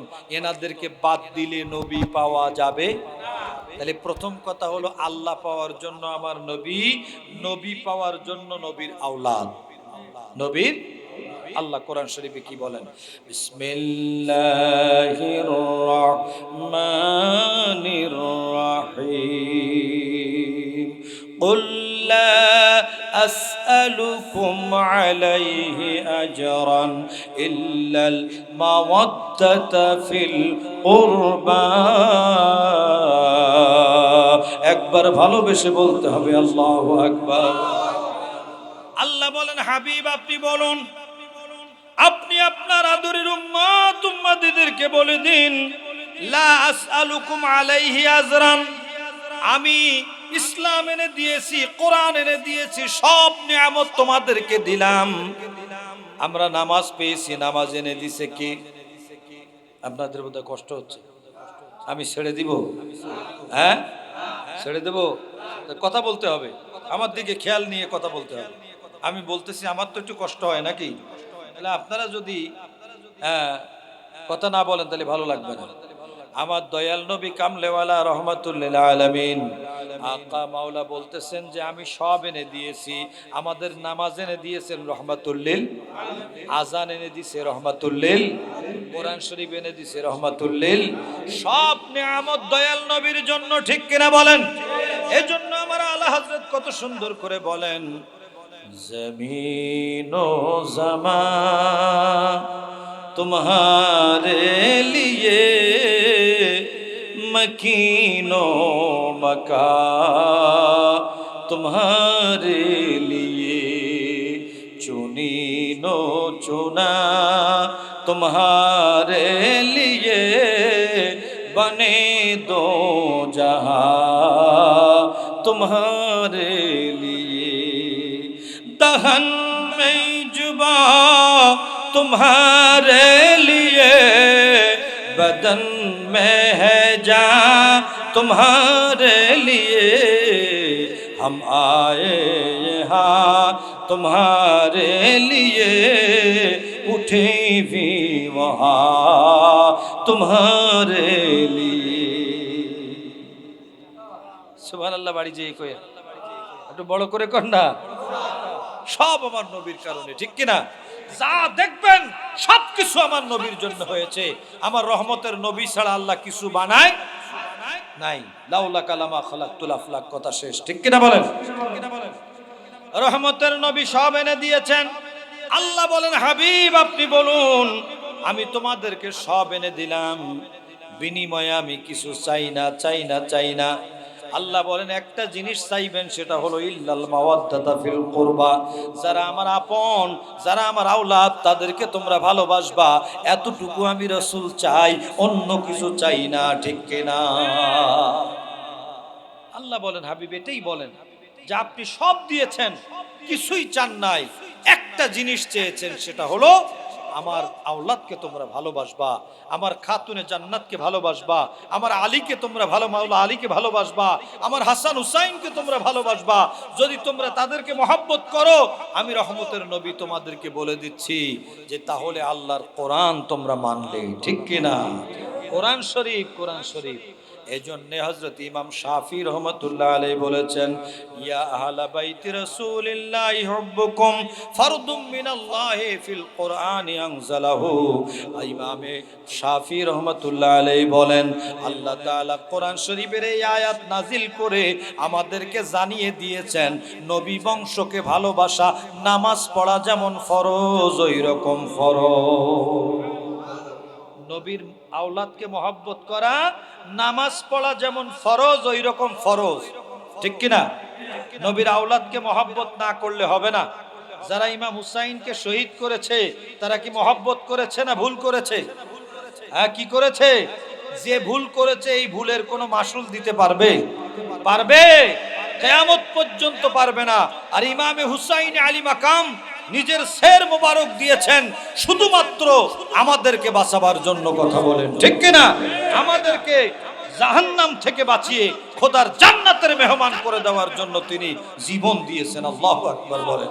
এবং কিয়ামত পর্যন্ত ইসলাম পৌঁছে দেওয়ার জন্য এই কাজ করেছেন। আল্লাহু আকবার। ইমামে হুসাইন আলী মাকাম, গভীর মনোযোগ বন্ধুরা আমার, ইমামে হুসাইন আলী মাকামকে ভালোবাসতে হবে, ইমামে হাসানে মুস্তাফাকে ভালোবাসতে হবে, খাতুনে জান্নাতকে ভালোবাসতে হবে, মাওলা আলী শের খোদাকে ভালোবাসতে হবে, আমার দয়াল নবীকে মহব্বত করতে হবে। এই যদি আমরা করতে না পারি ইমানদার হইতে পারবো না। আমার রহমতের নবীর আওলাদকে ভালোবাসা নামাজ পড়ার মতো ফরজ, ফরজ, ফরজ। সব জায়গায় ফতোয়া দিবেন আর আমাকে ডাক দিবেন, আমি জবাব দিব। নবী বংশকে মহব্বত করা, আহলে বাইতকে মহব্বত করা নামাজ পড়ার মতো ফরজ। আমার দয়াল নবীর হাদিস মাওলা আলী শের কথা বর্ণনা করতেছেন। আমার দিকে খেয়াল করেন। আখাদা বিয়াদি রাসূলুল্লাহ সাল্লাল্লাহু আলাইহি ওয়াসাল্লাম আল হাসানি ওয়াল হুসাইন। সুবহানাল্লাহ। বিয়াদিল হাসানি ওয়াল হুসাইন। আমার দয়াল নবী দুই হাত মুবারক দিয়ে এক হাতে ইমাম হাসান এক হাতে ইমাম হুসাইন দুই ভাইকে বুকের সাথে জড়িয়ে ধরেছেন। সুবহানাল্লাহ। জড়িয়ে ধরে বলেন, মান আহাব্বানি ফাকালা মান আহাব্বানি। যেই ব্যক্তি আমি নবীকে মহব্বত করলো কয়জন হলো? কথা কয় না। হ্যাঁ, একজন। কয়জন? আমার নবী বলেন, মান আহাব্বানি, যে আমাকে ভালোবাসলো, যে আমাকে ভালোবাসলো, একজন। এরপরে বলল, আল্লাহর হাবিব বললেন, ওয়াহাব্বা হাযাইনি, যারা এই দুইজনকে ভালোবাসলো, বলেন না সুবহানাল্লাহ। এই দুইজন মানে ইমাম হাসান ইমাম, বলেন না ইমাম হাসান ইমাম। তাহলে কয়জন হলো? তিনজন। আমার নবী, ইমাম হাসান হুসাইন, দুইজন, টোটাল তিনজন। এরপরে বললেন, ওয়াহাব্বা আবাহুমা ওয়া উম্মাহুমা। এরপরে যারা এই দুইজনের মা, এই দুইজনের বাবাকে ভালোবাসলো, কয়জন হলো? পাঁচজন। সুবহানাল্লাহ কোন? পাঁচজন হলো। তাহলে আমার নবী পাঁচজনকে দেখিয়ে দিলেন, দিয়ে বললেন, কানা মাই ফি দারজাতি ইয়াউমাল কিয়ামাহ। যারা এই পাঁচজনকে মহব্বত করলো, আমি রহমতের নবী আকা মাওলা বলে দিলাম, এই পাঁচজনকে যারা ভালোবাসতে পারলো, কিয়ামতের ময়দানে আমি নবী আল্লাহর যেই জান্নাতের মধ্যে থাকবো, যেই সম্মানে থাকবো, যেই ব্যক্তি এই পাঁচজনকে ভালোবাসবে, ওই ব্যক্তি আমি নবীর সাথে একই জান্নাতের মধ্যে থাকবে। তাহলে নবীর আওলাদ ছাড়া কোনো রাস্তা আছে? হ্যাঁ, আছে। বন্ধুরা আমার, নজরুল সেখানেও মুখ খুলেছেন। সুবহানাল্লাহ।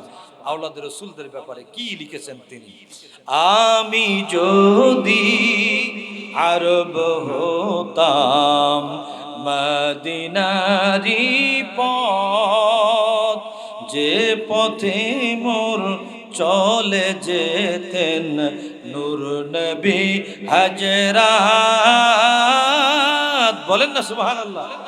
নজরুল কয় যে আমি মানুষ হইলাম কেন? আমি যদি আরবের রাস্তা হতাম তাহলে সোনার মদিনার রাস্তা হতাম। আরে বড় করে কর না সুবহানাল্লাহ। সোনার মদিনার রাস্তা হতাম। এই মদিনা মুনাওয়ারার রাস্তা হয়ে গেলে আমার এত ভালো লাগতো কি, পরে কয়েক লাইন পরে লিখছে, হাসান হোসেন হেসে হেসে নাচতো আকবার। হাসান হোসেন হেসে হেসে নাচতো আমার বক্ষে এসে, চোখে আমার বইতো নদী পেয়েছে নেয়ামত। আমি যদি আরব হতাম মদিনারি কয় আমি যদি আরবের রাস্তা হতাম আর আমার বুকের উপর ইমাম হাসান ইমাম হুসাইন দুই ভাই যদি হেসে হেসে নেচে নেচে খেলতেন, তাহলে আমি এত খুশি হয়ে যেতাম, আমার চোখের পানি দিয়ে আমি চোখের পানি আনন্দ অশ্রু বের করতে করতে চোখের পানি দিয়ে আমি নদী সাগর বানিয়ে দিতাম। আহা, ভাবের জগতের কথা, কত বড় কথা। আমার দয়াল নবী কামলেওয়ালার আওলাদকে মহব্বত করা, তাজিম করা, নবী পাকের আহলে বায়াতকে মহব্বত করা ছাড়া আমাদের কোনো রাস্তা নাই। নবীর আওলাদকে মহব্বত করতে হবে নামাজের মতো ফরজ। যদি মহব্বত করা যায় তাহলে আমার দয়াল নবীর সাথে একই জান্নাতে থাকতে, বলেন না, জান্নাতে থাকতে পারবো। শুধু তাই না, অন্য হাদিসে আছে ক্বালা রাসূলুল্লাহ সাল্লাল্লাহু তাআলা আলাইহি ওয়াসাল্লাম আনা শাজারাতুন, সুবহানাল্লাহ, জোরে কোন। আমার নবী বলেন আমি নবী হইলাম একটা গাছ, আমি একটা, বলেন না, একটা উদাহরণ দিলেন একটা গাছ। ও ফাতেমা তু হামলুহা, আর ফাতেমা হইল আমি নবী নামক গাছের ডাল। সুবহানাল্লাহ, আমি নবী নামক গাছের ডাল হইল ফাতেমা খাতুনে জান্নাত। দ্বিতীয় নাম্বার কথা হলো ওয়া আলিয়্যু লিকাহুহা, আর আমার আলী হইল এই আমি রাসূল নামক গাছের থেকে ফুল বের হয়, ওই ফল ফুল বের হয়, ওই ফুলের কলি। আমার আলী হইল ফুলের কলি, ফুলের কলি। আল হাসান ওয়াল হুসাইন সামারাতুহা, আর আমার হাসান হুসাইন হইল আমি নবী নামক গাছের ফল। এখন আমরা কই যাব? আমার নবী বলেন মুহিব্বুনা আহলাল বাইতি ওয়া রাকুহা, আর যারা আমার এই আহলে বাইতকে মহব্বত করবে, আমি নবী ঘোষণা দিলাম তারা হলো আমি নবী নামক গাছের পাতা। আরে বড় করে কর না সুবহানাল্লাহ। আমার নবী একটা গাছ উদাহরণ দিলেন, ওই গাছের ডাল হইল মা ফাতেমা, ফুলের কলি মাওলা আলী, ফল হইল ইমাম হাসান ইমাম হুসাইন। আর সাথে সাথে আমার নবী বলেন যারা এই আহলে বায়াতকে মহব্বত করবে, আমি রসুল ঘোষণা দিলাম তারা হলো আমি নবী নামক গাছের পাতা। এরপরে আমার নবী বলেন ইয়াদখুলুনাল জান্নাত হাক্কান হাক্কা, অবশ্যই অবশ্যই তারা জান্নাতি জান্নাতি জান্নাতি, সত্য সত্যই তারা জান্নাতি। সুবহানাল্লাহ। বন্ধুরা আমার, বাবাজিরা আমার, মনে রাখবেন আহলে বায়াতের ফজিলত, ফাজাইল আহলে বায়াত, বায়াতের সম্মান কেমন। আমার রহমতের নবী কামলেওয়ালা নামাজের মধ্যে হাদিসে আছে ইমাম হুসাইন কাদের মধ্যে চড়ে বসেছেন। আল্লাহর হাবিব সিজদা করেন, সিজদার মধ্যে সুবহানা রাব্বিয়াল আলা, সুবহানা রাব্বিয়াল আলা পড়তেছেন আমার মায়ার নবী। ইমাম হুসাইন কাদের মধ্যে সুন্দর করে নানার কাঁধে চড়ে বসেছেন। হাদিসের কিতাবের মধ্যে এসেছে, ব্যাখ্যা গ্রন্থের মধ্যে পেলাম। বন্ধুরা আমার গভীর মনোযোগে শুনবেন। আমার মায়ার নবী কামলেওয়ালা রহমাতুল লিল আলামিন আকা মাওলা ৭২ বার সুবহানা রাব্বিয়াল আলা পড়েছেন, তবু ইমাম হুসাইনকে ওনার কাঁধ থেকে নামিয়ে দেন নাই। সুবহানাল্লাহ। ৭২ বার সুবহানা রাব্বিয়াল আলা পড়েছেন। কতবার? তবুও ইমাম হুসাইনকে কাঁধ থেকে নামিয়ে। এই হলো আহলে বায়াতের সম্মান, এই হলো আহলে বায়াতের মর্যাদা, এই হলো আহলে বায়াতের ফজিলত, যে ৭২ বার সুবহানা রাব্বিয়াল আলা পড়েছেন, তবুও কাঁধ থেকে, কাঁধ মোবারক থেকে ইমাম হুসাইনকে নামাইয়া। হাদিসে পাকের মধ্যে আছে বন্ধুরা আমার, আমার নূরের নবী কামলেওয়ালা রহমাতুল লিল আলামিন আকা মাওলা কি করেছেন একটু শোনেন। হযরত আবু রাফি বর্ণনা করেন, আযানা রাসূলুল্লাহ সাল্লাল্লাহু আলাইহি ওয়াসাল্লাম ফি উজনিল হাসানি ওয়াল হুসাইন হিনা উলিদা। ইমাম হাসান রাদিয়াল্লাহু তাআলা নূ দুনিয়ায় শুভাগমন করেছেন ৩য় হিজরি রমজান মাসের ১৫ তারিখ। ইমাম হুসাইন রাদিয়াল্লাহু তাআলা নূ শুভাগমন করেছেন ৪র্থ হিজরি শাবান মাসের ৩ তারিখ। এই দুইটা সময় আবু রাফি বলেন আমি লক্ষ্য করে দেখেছি আল্লাহর হাবিব কামলেওয়ালা এই দুই ভাইকে ইমাম ইমাম হাসান ইমাম হুসাইন দুই ভাইয়ের জন্মের পরে শুভাগমনের পরে এই দুইজনকে বুকের মধ্যে নিয়ে আজান শুনিয়ে দিয়েছেন সুবহানাল্লাহ। হিনা উলিদা, এই দুইজন যখন দুনিয়ায় শুভাগমন করেছেন, এই দুইজন আমরা দুনিয়াতে আসছি, আজান দিছে মসজিদের মুয়াজ্জিন অথবা খাদেম, নাইলে মহল্লার একজন মুরব্বী যে আজান জানে সে আজান দিছে। আর ইমাম হুসাইন ইমাম হাসান দুনিয়ায় শুভাগমন করার পরে আজান শুনিয়ে দিয়েছেন রহমাতুল লিল। কত সম্মান, হ্যাঁ, কত ইজ্জত। আজকাল ইয়াজিদ নিয়ে পাগল, ইয়াজিদ নিয়ে পাগল না। আমাদের দেশে এক পীর সাহেব বের হইছে, হেও পীর, এ কয় ইয়াজিদ নাকি 100 রাকাত নফল নামাজ পড়তো ডেলি রাতে। হ্যাঁ, ইয়াজিদের সাথে এত খাতির, হ্যাঁ, এত খাতির কেন? নিশ্চয়ই ভিতরে ভিতরে কিছু একটা আছে। পকেটে কি পরিমাণ পয়সা পড়লে ইয়াজিদের সাথে খাতির করে, ইহুদিদের দালালি করে, ঠিক কিনা বলে? আমরা গুণগান করব ইমাম হুসাইনের শানে, ঠিক কিনা? ইমাম হাসানে মুস্তফার শানে, খাতুনে জান্নাতের শানে, মাওলা শেরে খোদার শানে। আমরা কেন ইয়াজিদের গুণগান করতে যাব? কই ইয়াজিদ নাকি আমিরুল মুমিনিন ছিলেন, নাউজুবিল্লাহ। কিন্তু ইসলামের ইতিহাস আল বেদায়া ওয়ান নেহায়ার মধ্যে আছে ইয়াজিদ ছিল তারিকুস সালাত ও শারিবুল খামুর। ইয়াজিদ মদ পান করত, ইয়াজিদ নামাজ তরক করত, নাউজুবিল্লাহ। ইয়াজিদ এত খারাপ ছিল যে আপন ভাই বোনের মধ্যে বিয়ে জায়েজ করে দিয়েছিল। নাউজুবিল্লাহ, তো জোর নাই আপনার কাছে, আরো জোরে বলতে হবে নাউজুবিল্লাহ। এই আশেকগুলো মাঝে মাঝে চলে যায়, আবার বসে থাকতে কষ্ট হয়, তো এই জন্য মাঝে মাঝে এদিক ওদিক হাইটে উঠে বেড়ায়, আবার একটু আসে যায়। হ্যাঁ, প্রজেক্টর আছে বাইরে, ওদিকে একটু দেখে কেমনে কি কয় হুজুরে। তো বন্ধুরা আমার, আমাদের সম্পর্ক ইয়াজিদের সাথে না হুসাইনের সাথে? আরো জোরে কান কার সাথে? এই জন্য আমি মাঝে মাঝে বলি, কৌনাইন মে বুলন্দ হ্যায় रुतबा हुसैन का, फर्श ज़मी से आरुश तक शोहरा हुसैन का, बेमिसल है जहाँ में कुंबा हुसैन का, अरे सुल्तान दो जहाँ है नाना हुसैन का। আমার নূরের নবীর কারণে সব ইজ্জত, ঠিক কিনা বলেন? বন্ধুরা আমার, ইমাম হুসাইনকে এত ভালোবাসতেন আমার নবী, ইমাম হাসানে মুস্তফাকে এত সম্মান এত ইজ্জত আল্লাহ আল্লাহ রাসূল দিয়েছেন। দেখেন, একদিন আমার দয়াল নবী ফজরের নামাজ পড়লেন, ফজরের নামাজ পড়ে দেখতে গেলেন ইমাম হাসান ইমাম হুসাইন কি করে। আমার দয়াল নবী কামলেওয়ালা দেখতে যেয়ে খবর পেলেন, মা ফাতেমা বললেন, আব্বা জান তাদের দুই ভাইকে নিয়ে তার বাবা একটু খেলার জন্য মাঠে নিয়ে গেছেন। আমার দয়াল নবী মাঠে যেয়ে বললেন, ও আলী শেরে খোদা, শুনে রেখে দাও, রৌদ্রের প্রখরতা বাড়ার আগে আগেই তুমি দুই ভাইকে নিয়ে ঘরে ফিরে আসবা।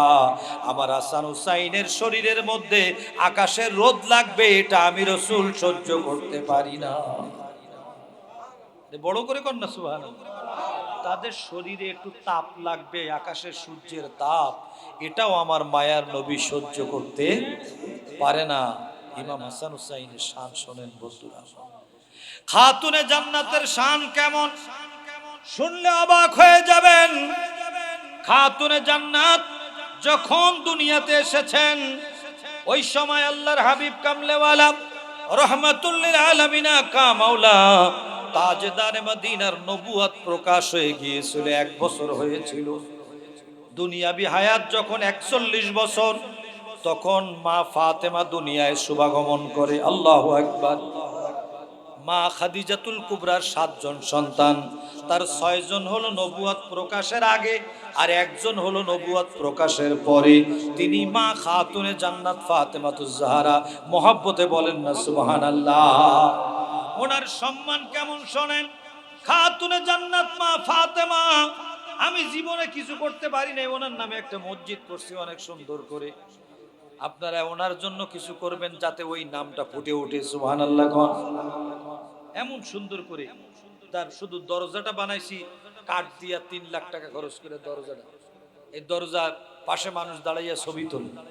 আমার এই ছাত্র যাইয়া ছবি তুলছে, মোবাইলে ছেড়ে দিছে, প্রায় 2.5 লাখ মানুষ দেখছে। এত সুন্দর। কত? 2.5 লাখ?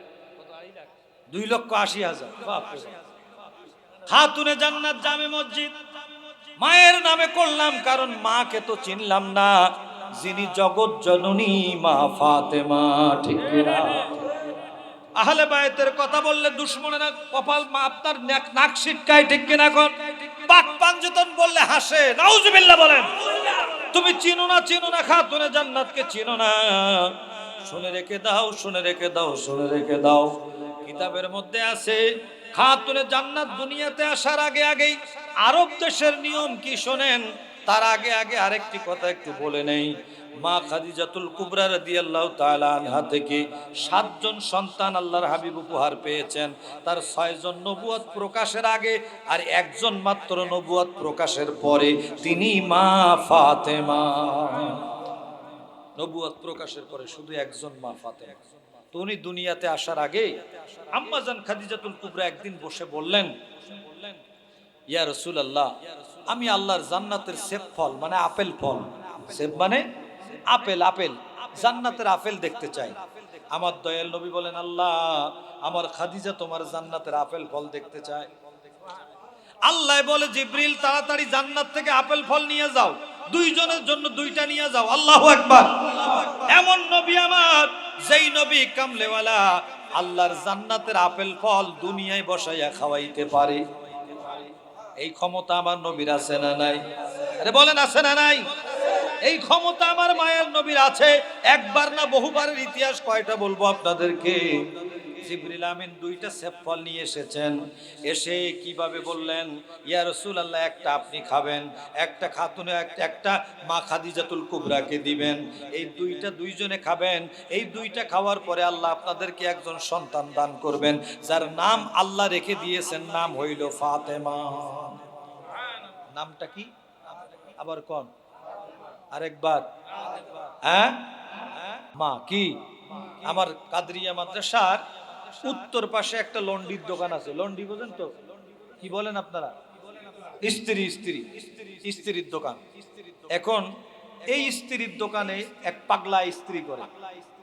এই পাগলার নাম হলো দেলোয়ার পাগলা।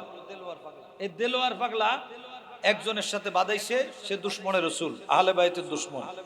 এ কইতেছে কি, আল্লাহ মা ফাতেমাকে মা কইছে। কি কইছে? মা কইছে। এই লাগালাগি শুরু। এ কয় আল্লাহ আবার মা কয়, আল্লাহর কোনো মা আছে? আমি যাচ্ছি। কয় হুজুর, খেলা লাগাইছি, আসেন। খেলা একটা লাগাইছি, এদিকে আসেন।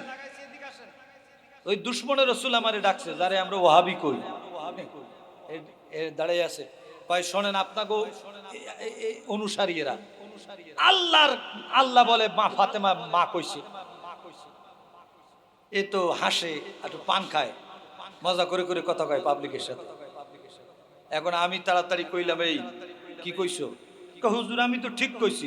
হে বেটা, না বুঝে এর আমার এখানে আসতে কইছি কেডা? আমার দোকানে আসে কে?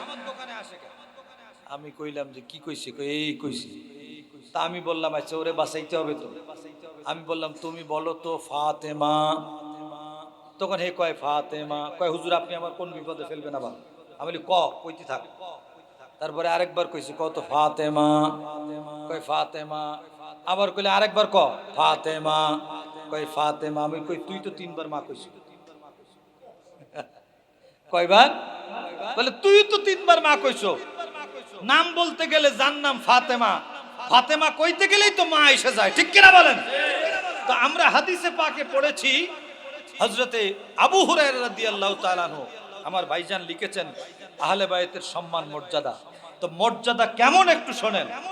আমার হযরতে আবু হুরায়রা রাদিয়াল্লাহু তাআলা আনহু উনি আমার নবীকে জিজ্ঞেস করলেন, ইয়া রাসূলুল্লাহ, ইয়া হাবিবাল্লাহ, নবী গো, এত সুন্দর সুন্দর নাম জগতে আছে, অন্য কোন নাম না রেখে আপনার মেয়ের নাম, আপনার কলিজার টুকরার নাম আপনি ফাতেমা রেখেছেন, এটা নিশ্চয়ই কোনো কারণ আছে। আমার দয়াল নবী উত্তর দিয়েছিলেন, ও আবু হুরায়রা, আমি আর কি বলবো, আমি আর কি বলবো। একটা কথা তোমাকে বলি, শুনে রেখে দাও। সেটা হলো এই নামটা আমি রাসূল রাখি নাই, এই নামটা স্বয়ং আমার আল্লাহ রেখেছে। যাদের নাম রাখে কি আল্লাহ। ওই আবু হুরায়রা রাদিয়াল্লাহু তাআলা আরেকদিন কি ঘটাইলেন দেখেন। একদিন ইমাম হুসাইন সামনে দাঁড়িয়ে আছেন, উনি ওনার শরীরের উপরে, কাঁধের উপরে দামি ইয়ামেনি চাদর ছিল। এই ইয়ামেনি দামি চাদরটা উনি নামালেন, নামিয়ে ইমাম হুসাইনের কদমের মধ্যে মুছতে লাগলেন। মুছে মুছে মুখে বুকে মুছতেছেন। সুবহানাল্লাহ বলেন। হযরত আবু হুরায়রা, হাদিসে আছে, আবু হুরায়রা রাদিয়াল্লাহু তাআলা আনহু উনি নিজের চাদর, ইয়ামেনি দামি চাদর দিয়ে হযরত আবু হুরায়রা ইমাম হুসাইনের কদম মোবারকের ধুলাবালি মুছে মুছে মুখের মধ্যে, বুকের মধ্যে বুলায়। আল্লাহু আকবার। জিজ্ঞেস করলেন ইমাম হুসাইন, এই আবু হুরায়রা, আপনি কি করতেছেন এটা? আমার পায়ের ধুলা নিয়ে আপনি বুকে মুখে বুলাচ্ছেন, এটা কি করতেছেন আপনি? এটা কি, এটা করেন কেন? হযরত আবু হুরায়রা উত্তর দিয়েছিলেন, ও ইমাম হুসাইন আলী মাকাম, আপনার সম্মান, আপনার মর্যাদা সম্পর্কে আমি আবু হুরায়রা যতটুকু জানি, আমার মতো যদি দুনিয়ার মানুষ আপনার সম্মান সম্পর্কে জানতো, আপনার মর্যাদা নিয়ে তারা যদি জানতো, তাহলে তারা কেউ আপনাকে পায়ে হেঁটে দুনিয়ায় হাঁটতে দিত না, আপনাকে সবাই কাঁধে করে বহন করত। বলেন আল্লাহু আকবার। আপনার মর্যাদা যদি জানতো, তাহলে আপনাকে কাঁধে করে বহন করত, কাঁধে করে। কেউ আপনার কদম মাটিতে পড়তে দিত না, মাটির মধ্যে আপনার কদম পড়ুক কেউ চাইতো না। আমি যতদূর জানি আপনার ইজ্জত, কেমন ইজ্জত হবে না কেন? আমার নবী তো দেখিয়ে দিয়েছেন। রহমতের নবী কামলেওয়ালা মসজিদে নববীতে খুতবা দিচ্ছেন, মেম্বার ছেড়ে দিয়েছেন। হাসান হুসাইন দুই ভাই দৌড়ে আসতেছে, মেম্বার ছেড়ে দিয়ে তাদেরকে বুকে নিয়ে আবার খুতবা দিয়েছেন। সাহাবায়ে কেরাম জিজ্ঞাসা করে আমার নবী উত্তর দিলেন, তারা যদি আসতে যে কাপড় পেঁচে পেছ লাগে পড়ে যায়, ব্যথা পাবে, আমি রাসূল তাদের জন্য খুতবা ছেড়ে দিয়ে তাদেরকে বুকে নিয়ে এসেছি। আল্লাহ, কত মর্যাদা, কত সম্মান আহলে বাইত, নবী বংশের মর্যাদা শোনেন। এই জন্য মাঝে মাঝে আমি বলি, আমার একজন ওস্তাদের লেখা, তিনি লিখেছেন, নবীর আওলাদ যেন, নবীর আওলাদ যেন নূহ নবীর কিস্তি, ও কিস্তি ধরিবে যে জন হইবে বেহেশতি। নবীর আওলাদ যেন নূহ নবীর কিস্তি, ও কিস্তি ধরিবে যে জন হইবে বেহেশতি। সুবহানাল্লাহ বলেন। বন্ধুরা আমার, বলতেছিলাম আপেল ফল দুইটা জিবরিল আমিন দিয়ে গেছে, মনে আছে নাকি? আছে। জিবরিল আমিন দুইটা আপেল ফল দিয়ে গেল, সেব ফল দুইটা দিয়ে গেল, আর বলে গেল আপনাকে আল্লাহ তাআলা মেয়ে কন্যা সন্তান দান করবেন। সুবহানাল্লাহ। এই দুইটা ফল খেলেন, আল্লাহর কুদরত হলো। আল্লাহ পাক মা খাদিজাতুল কুবরার গর্ভের মধ্যে খাতুনে জান্নাত মা ফাতেমাকে দান করলেন। সুবহানাল্লাহ। আল্লাহর মহান নিয়ামত আল্লাহ দান করলেন। এখন আরবের নিয়ম ছিল, ওই এলাকার মধ্যে, আরবের মধ্যে যখন কারো কোনো বাচ্চা হওয়ার সম্ভাবনা হতো, আশেপাশে আত্মীয় স্বজনদেরকে দাওয়াত দিয়ে বাড়িতে নিয়ে আসতো আনন্দ করার জন্য, দায়ী হিসেবে তাদের থেকে সহযোগিতা নেওয়ার জন্য। কিন্তু আমার রহমতের নবী কামলেওয়ালা নবুয়ত প্রকাশের পরে যখন খাতুনে জান্নাত দুনিয়া আসবেন, সবাইকে যখন দাওয়াত দেওয়া হলো, কেউ আসলো না, আসলো না, আসলো না, সবাই নাকচ করে দিল যে নতুন ধর্মের নবীর কাছে আমরা আর যাব না, আমরা বাপদাদার ধর্ম মানবো। জোরে কন্যা আউযুবিল্লাহ। খাতুনে জান্নাত আসবে দুনিয়াতে, আমার মা খাদিজাতুল কুবরা তাহেরা, ওনার মনটা খারাপ হয়ে গেল, কেউ আসলো না। তাহলে দায়ী হিসাবে আমার বাচ্চাটাকে কে ধরবে? ধাত্রী দায়ী হিসাবে কে আসবে? কে আসবে? মৌলানা সাহেবের আগমন, শুভেচ্ছা। নেসারি সাহেবের আগমন, নারে তাকবীর, নারে রিসালাত, সকলে বলেন মারহাবা। আমি আসেন আমার ভাইজান, আমি অনলাইনে দেখেছি, আজকে ওনারে সরাসরি পাইলাম। তো যাই হোক, আল্লাহ পাক ওনাদেরকে বলার তৌফিক দান করুন, আমিন কোন। ভালো বলেন, অবশ্য ভালো বলেন, আপনারা শুনলে বুঝতে পারবেন। তো আমি ছোট্ট করে আর 2-4 মিনিট কইলে অসুবিধা আছে? হ্যাঁ, তো এদিকে আর যাইতে গেলে হবে না। হাদিসের কিতাবে আছে, জাখায়ের উকবার মধ্যেও আছে, ছোটখাটো কিতাব না, জাখায়েরুল উকবার মধ্যে রয়েছে, আল্লাহর কুদরত হলো আল্লাহ জান্নাত থেকে 4 জন রমণী পাঠিয়ে দিয়েছেন। কেউ না আসুক, খাতুনে জান্নাতকে দুনিয়ায় আসার আগে ইস্তেকবাল দেওয়ার জন্য আল্লাহ জান্নাত থেকে 4 জনকে পাঠিয়ে দিয়েছেন। ইব্রাহিম আলাইহিস সালামের বিবি মা সারা রাদিয়াল্লাহু তাআলা, সুবহানাল্লাহ কোন। হযরতে কুলসুম, বিবি কুলসুম, মা আসিয়া এসেছেন, মা মারিয়াম এসেছেন, 4 জন এসেছেন। সুবহানাল্লাহ বলেন। আর আল্লাহ পাকের কুদরত হলো জান্নাত থেকে 10 জন হুরকে একসাথে আল্লাহ পাঠিয়ে দিয়েছেন, জান্নাতের পানি দিয়ে, জান্নাতের রেশমি কাপড়ে সুন্দর করে আম্মা জানকে জান্নাতের পানি দিয়ে গোসল করিয়ে মা খাদিজাতুল কুবরার কোলে তুলে দিয়েছেন। এটাই আহলে বায়তের মর্যাদা। শুরু হচ্ছে বলা সুবহানাল্লাহ। এটা শেষ হবে না। আহলে বায়তের শান, কত শান, কত মান শুনবেন। ছোট্ট একটা কথা বলি, শেষ করে দিই। আল্লাহর হাবিবের কলিজার টুকরা মা খাতুনে জান্নাতের সাথে মাওলা শেরে খোদার যখন বিবাহ হলো, বিবাহ হওয়ার পরে একদিন আল্লাহর হাবিব সুন্দর নসিহত করতেছেন। এই নসিহতের মধ্যে মাওলা আলী বসা, বাসায় ফিরতে দেরি হয়েছে। তো ততক্ষণ মা খাতুনে জান্নাত স্বামীর অপেক্ষা করলেন। হঠাৎ করে স্বামী যখন ঘরে পৌঁছে গেলেন, সালাম বিনিময় হলো, হওয়ার পরে বললেন যে আপনি এত দেরি করলেন কেন? নিশ্চয়ই কোনো কারণ আছে। কয় হযরত মাওলা আলী শেরে খোদা বললেন যে আজকে আল্লাহর হাবিব এত সুন্দর একটা ওয়াজ করতেছিলেন, এত সুন্দর আলোচনা করতেছিলেন, আমরা কেউ আর রেখে আসতে পারি নাই, প্রাণ ভরে শুনলাম। তখন বললেন আমার আব্বা কি ওয়াজ করছেন, আমার একটা ওয়াজ শোনান। সুবহানাল্লাহ বলেন। আমার আব্বা কি ওয়াজ করলেন একটু শোনান আমাকে। তা বললেন যে তোমার আব্বা জান রহমতের নবী ওয়াজ করেছেন, ওই হযরতে সুলাইমান নবী মেয়ে বিয়ে দিয়েছেন, জামাইকে দিয়েছিলেন আপনার মণিমুক্তা খচিত মুকুট উপহার দিয়েছেন, আর মেয়েকে পাদুকা জুতা বানিয়ে দিয়েছেন মণিমুক্তা দিয়ে, বিয়ের পরে উপহার দিয়েছেন। এই আলোচনা করতেছিলেন। সুবহানাল্লাহ বলেন। সুলাইমান নবী মেয়ে বিয়ে দিয়েছেন, মেয়েকে দিয়েছেন কি জুতা, মণিমুক্তা দিয়ে জুতা বানিয়ে দিয়েছেন, আর জামাইকে দিয়েছেন মাথার তাজ মুকুট বানিয়ে দিয়েছেন।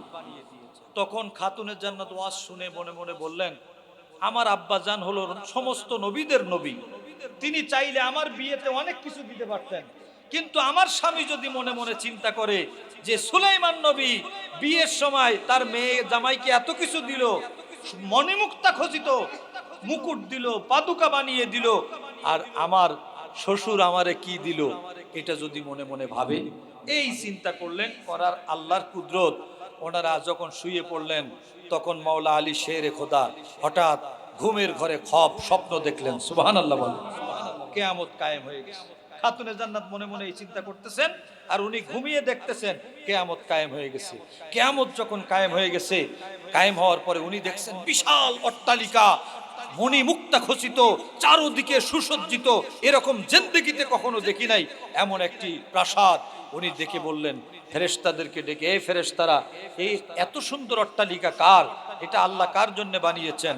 তখন ফেরেশতারা উত্তর দেয় এটা খাতুনে জান্নাত মা ফাতেমার জন্য। আরে বড় করে বলেন না সুবহানাল্লাহ। এটা খাতুনে জান্নাত মা ফাতেমার জন্য।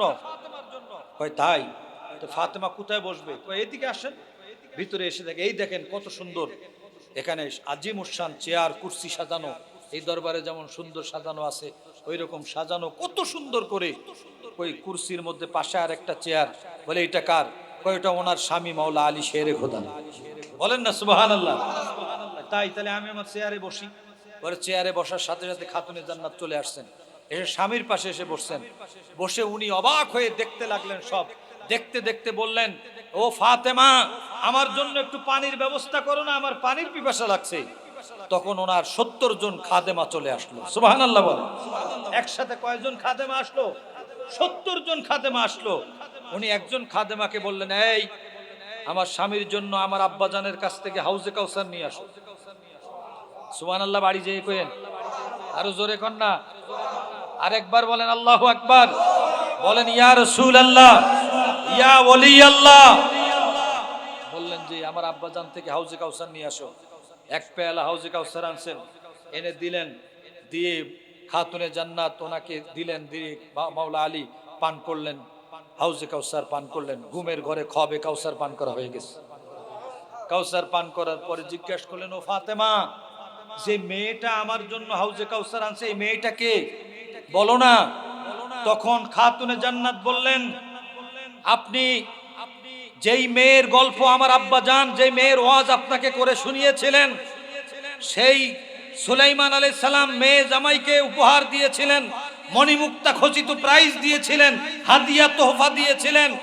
এই খাদেমা আল্লাহ আমাকে খাদেমা বানিয়ে দিয়েছেন ওই সুলাইমান নবীর সেই মেয়েকে। বলেন সুবহানাল্লাহ। আরে বড় করে বলেন আল্লাহু আকবার। আপনি যেই সুলাইমান নবীর মেয়ের ওয়াজ করলেন আমার আব্বা, আপনি আমাকে শুনিয়েছিলেন, এই আমার খাদেমা সেই সুলাইমান নবীর মেয়ে। সুলাইমান নবী আলাইহিস সালামের মেয়ে খাতুনে জান্নাতের খাদেমা। এখন ডক্টর সাহেব আমাকে লিখলেন আহলে বায়তের ফজিলত সম্মান মর্যাদা বলবেন। আপনি চিন্তা করে দেখেন, আম্মাজান খাতুনে জান্নাতের খাদেমা যদি সুলাইমান আলাইহিস সালামের মেয়ে হয়, তাহলে আমার খাতুনে জান্নাত মা ফাতেমার শান কোথায়? তো সবকিছু শুনতে বুঝতে গেলে আমাদের আল্লাহর ওলিদের দরবারে, হাক্কানি রব্বানি ওলিদের দরবারে আসতে হবে। সেখান থেকে জানতে হবে নতুন কথায় কান দেওয়া যাবে। আল্লাহ বলেছেন ওয়া আন্না হাযা সিরাতি মুস্তাকিমান ফাত্তাবিউহু ওয়া লা তাত্তাবিউস সুবুলা। সৎ রাস্তায়, সোজা রাস্তায় চলবা, সিরাতুল মুস্তাকিমের ডাইনে বামে বহু শয়তানের রাস্তা আছে, ওই রাস্তায় যাওয়া যাবে না। বলবে মিলাদ শরীফ নাই, কিয়াম নাই, দরুদ নাই, সালাম নাই, মোনাজাত নাই, আজানে দোয়া নাই, নামাজ তারাবির নামাজে দোয়া নাই, 8 রাকাত তারাবির নামাজ এখন না পড়লেও চলে নাকি? হ্যাঁ, সুবিধাবাদী জিন্দাবাদ। তারাবির নামাজে 8 রাকাত বানাইছে। এইরকম করে করে বিভিন্ন ধরনের ফিতনা। আল্লাহর হাবিব সহিহ মুসলিমের আপনার 10 পৃষ্ঠার ডান পাতার মধ্যে হাদিস আছে, ইয়াকুনু ফি আখিরিজ জামানে দাজ্জালুনা কাযাবুনা ইয়াতুনাকুম মিনাল আহাদিসি বিমা লাম তাসমাউ আনতুম ওয়ালা আবাউকুম ফাইয়াকুম ওয়া ইয়াহুম লা ইউদিল্লুনাকুম ওয়ালা ইফতিনুনাকুম। আল্লাহর হাবিব বলেছেন একদল মৌলবি বের হবে দাজ্জাল। তারা কি হবে? বলেন না কি হবে? আমার নবী বলেছেন দাজ্জাল হবে। এরা বড় ভণ্ড, বড় মৃত্যুক হবে, মিথ্যা কথা বলবে, বড় বড় মিথ্যা কথা বলবে। তোমরা এমন এমন হাদিস শোনাবে তোমাদের বাপ দাদা 14 গোষ্ঠী শোনে নাই, এমন কথা বলবে। আমার নবী বলেন ফাইয়াকুম, তোমরা তাদের পাশে যাবে না, ওয়া ইয়াহুম, তাদেরকেও তোমাদের পাশে আসতে দিবে না। এই দুইটা কাজ করবে, লা ইউদিল্লুনাকুম ওয়া লা ইফতিনুনাকুম। তোমরা ফিতনায় পড়বে না, মুসিবতে পড়বে না, গোমরা হবে না, তোমরা বেঁচে যাবে। এজন্য আমাদের দয়াল নবীর সেই কথা মানতে হবে। আমরা কোনো যারা মিলাদ পড়ে না তাদের সাথে খাতির করা যাবে, যারা কিয়াম করে না তাদের সাথে কোনো খাতির করা, যারা আজানে মোনাজাত দেয় না তাদের সাথে কোনো খাতির, হ্যাঁ, যারা ওরস ফাতিহা করে না তাদের সাথে কোনো খাতির নাই। এইভাবে আমরা যেভাবে এতদিন যা যা করে আসছি মৌত পর্যন্ত এই রাস্তায় তাই করব এবং আল্লাহর ওলিদের সাথে থাকবো। ঠিক কিনা বলেন? আল্লাহ জাল্লা শানুহু আমাদেরকে তৌফিক দান করুন। এবং আমরা সবাই আজকের রাত আমি হয়তো থাকতে পারবো না, আমার সকালে ক্লাস আছে, যারা আছেন তারা মহব্বতের সাথে বসবেন। আমাদের নেসারি সাহেব তিনি সুললিত কণ্ঠে আল্লাহর হাবিবের শান ও আজমতের উপরে বা যেই সাবজেক্ট ওনাকে দেওয়া হয়েছে এ বিষয়ের উপর উনি কথা বলার চেষ্টা করবেন। আল্লাহ জাল্লা শানু সবাইকে সুস্থ রাখুন, সুন্দর রাখুন। দয়াল নবীর প্রেমে আমাদের সবাইকে কিয়ামত পর্যন্ত আমাদের বংশ পরম্পরায় সবাইকে ইস্তেকামত রাখুন। ওয়া আখিরু দাওয়ানা আনিল হামদুলিল্লাহি রাব্বিল আলামিন। আসসালামু আলাইকুম ওয়া রাহমাতুল্লাহি। সুন্নিয়তের প্রচারের স্বার্থে ভিডিওটি লাইক, কমেন্ট ও বেশি বেশি শেয়ার করুন। আমাদের সাথেই থাকুন।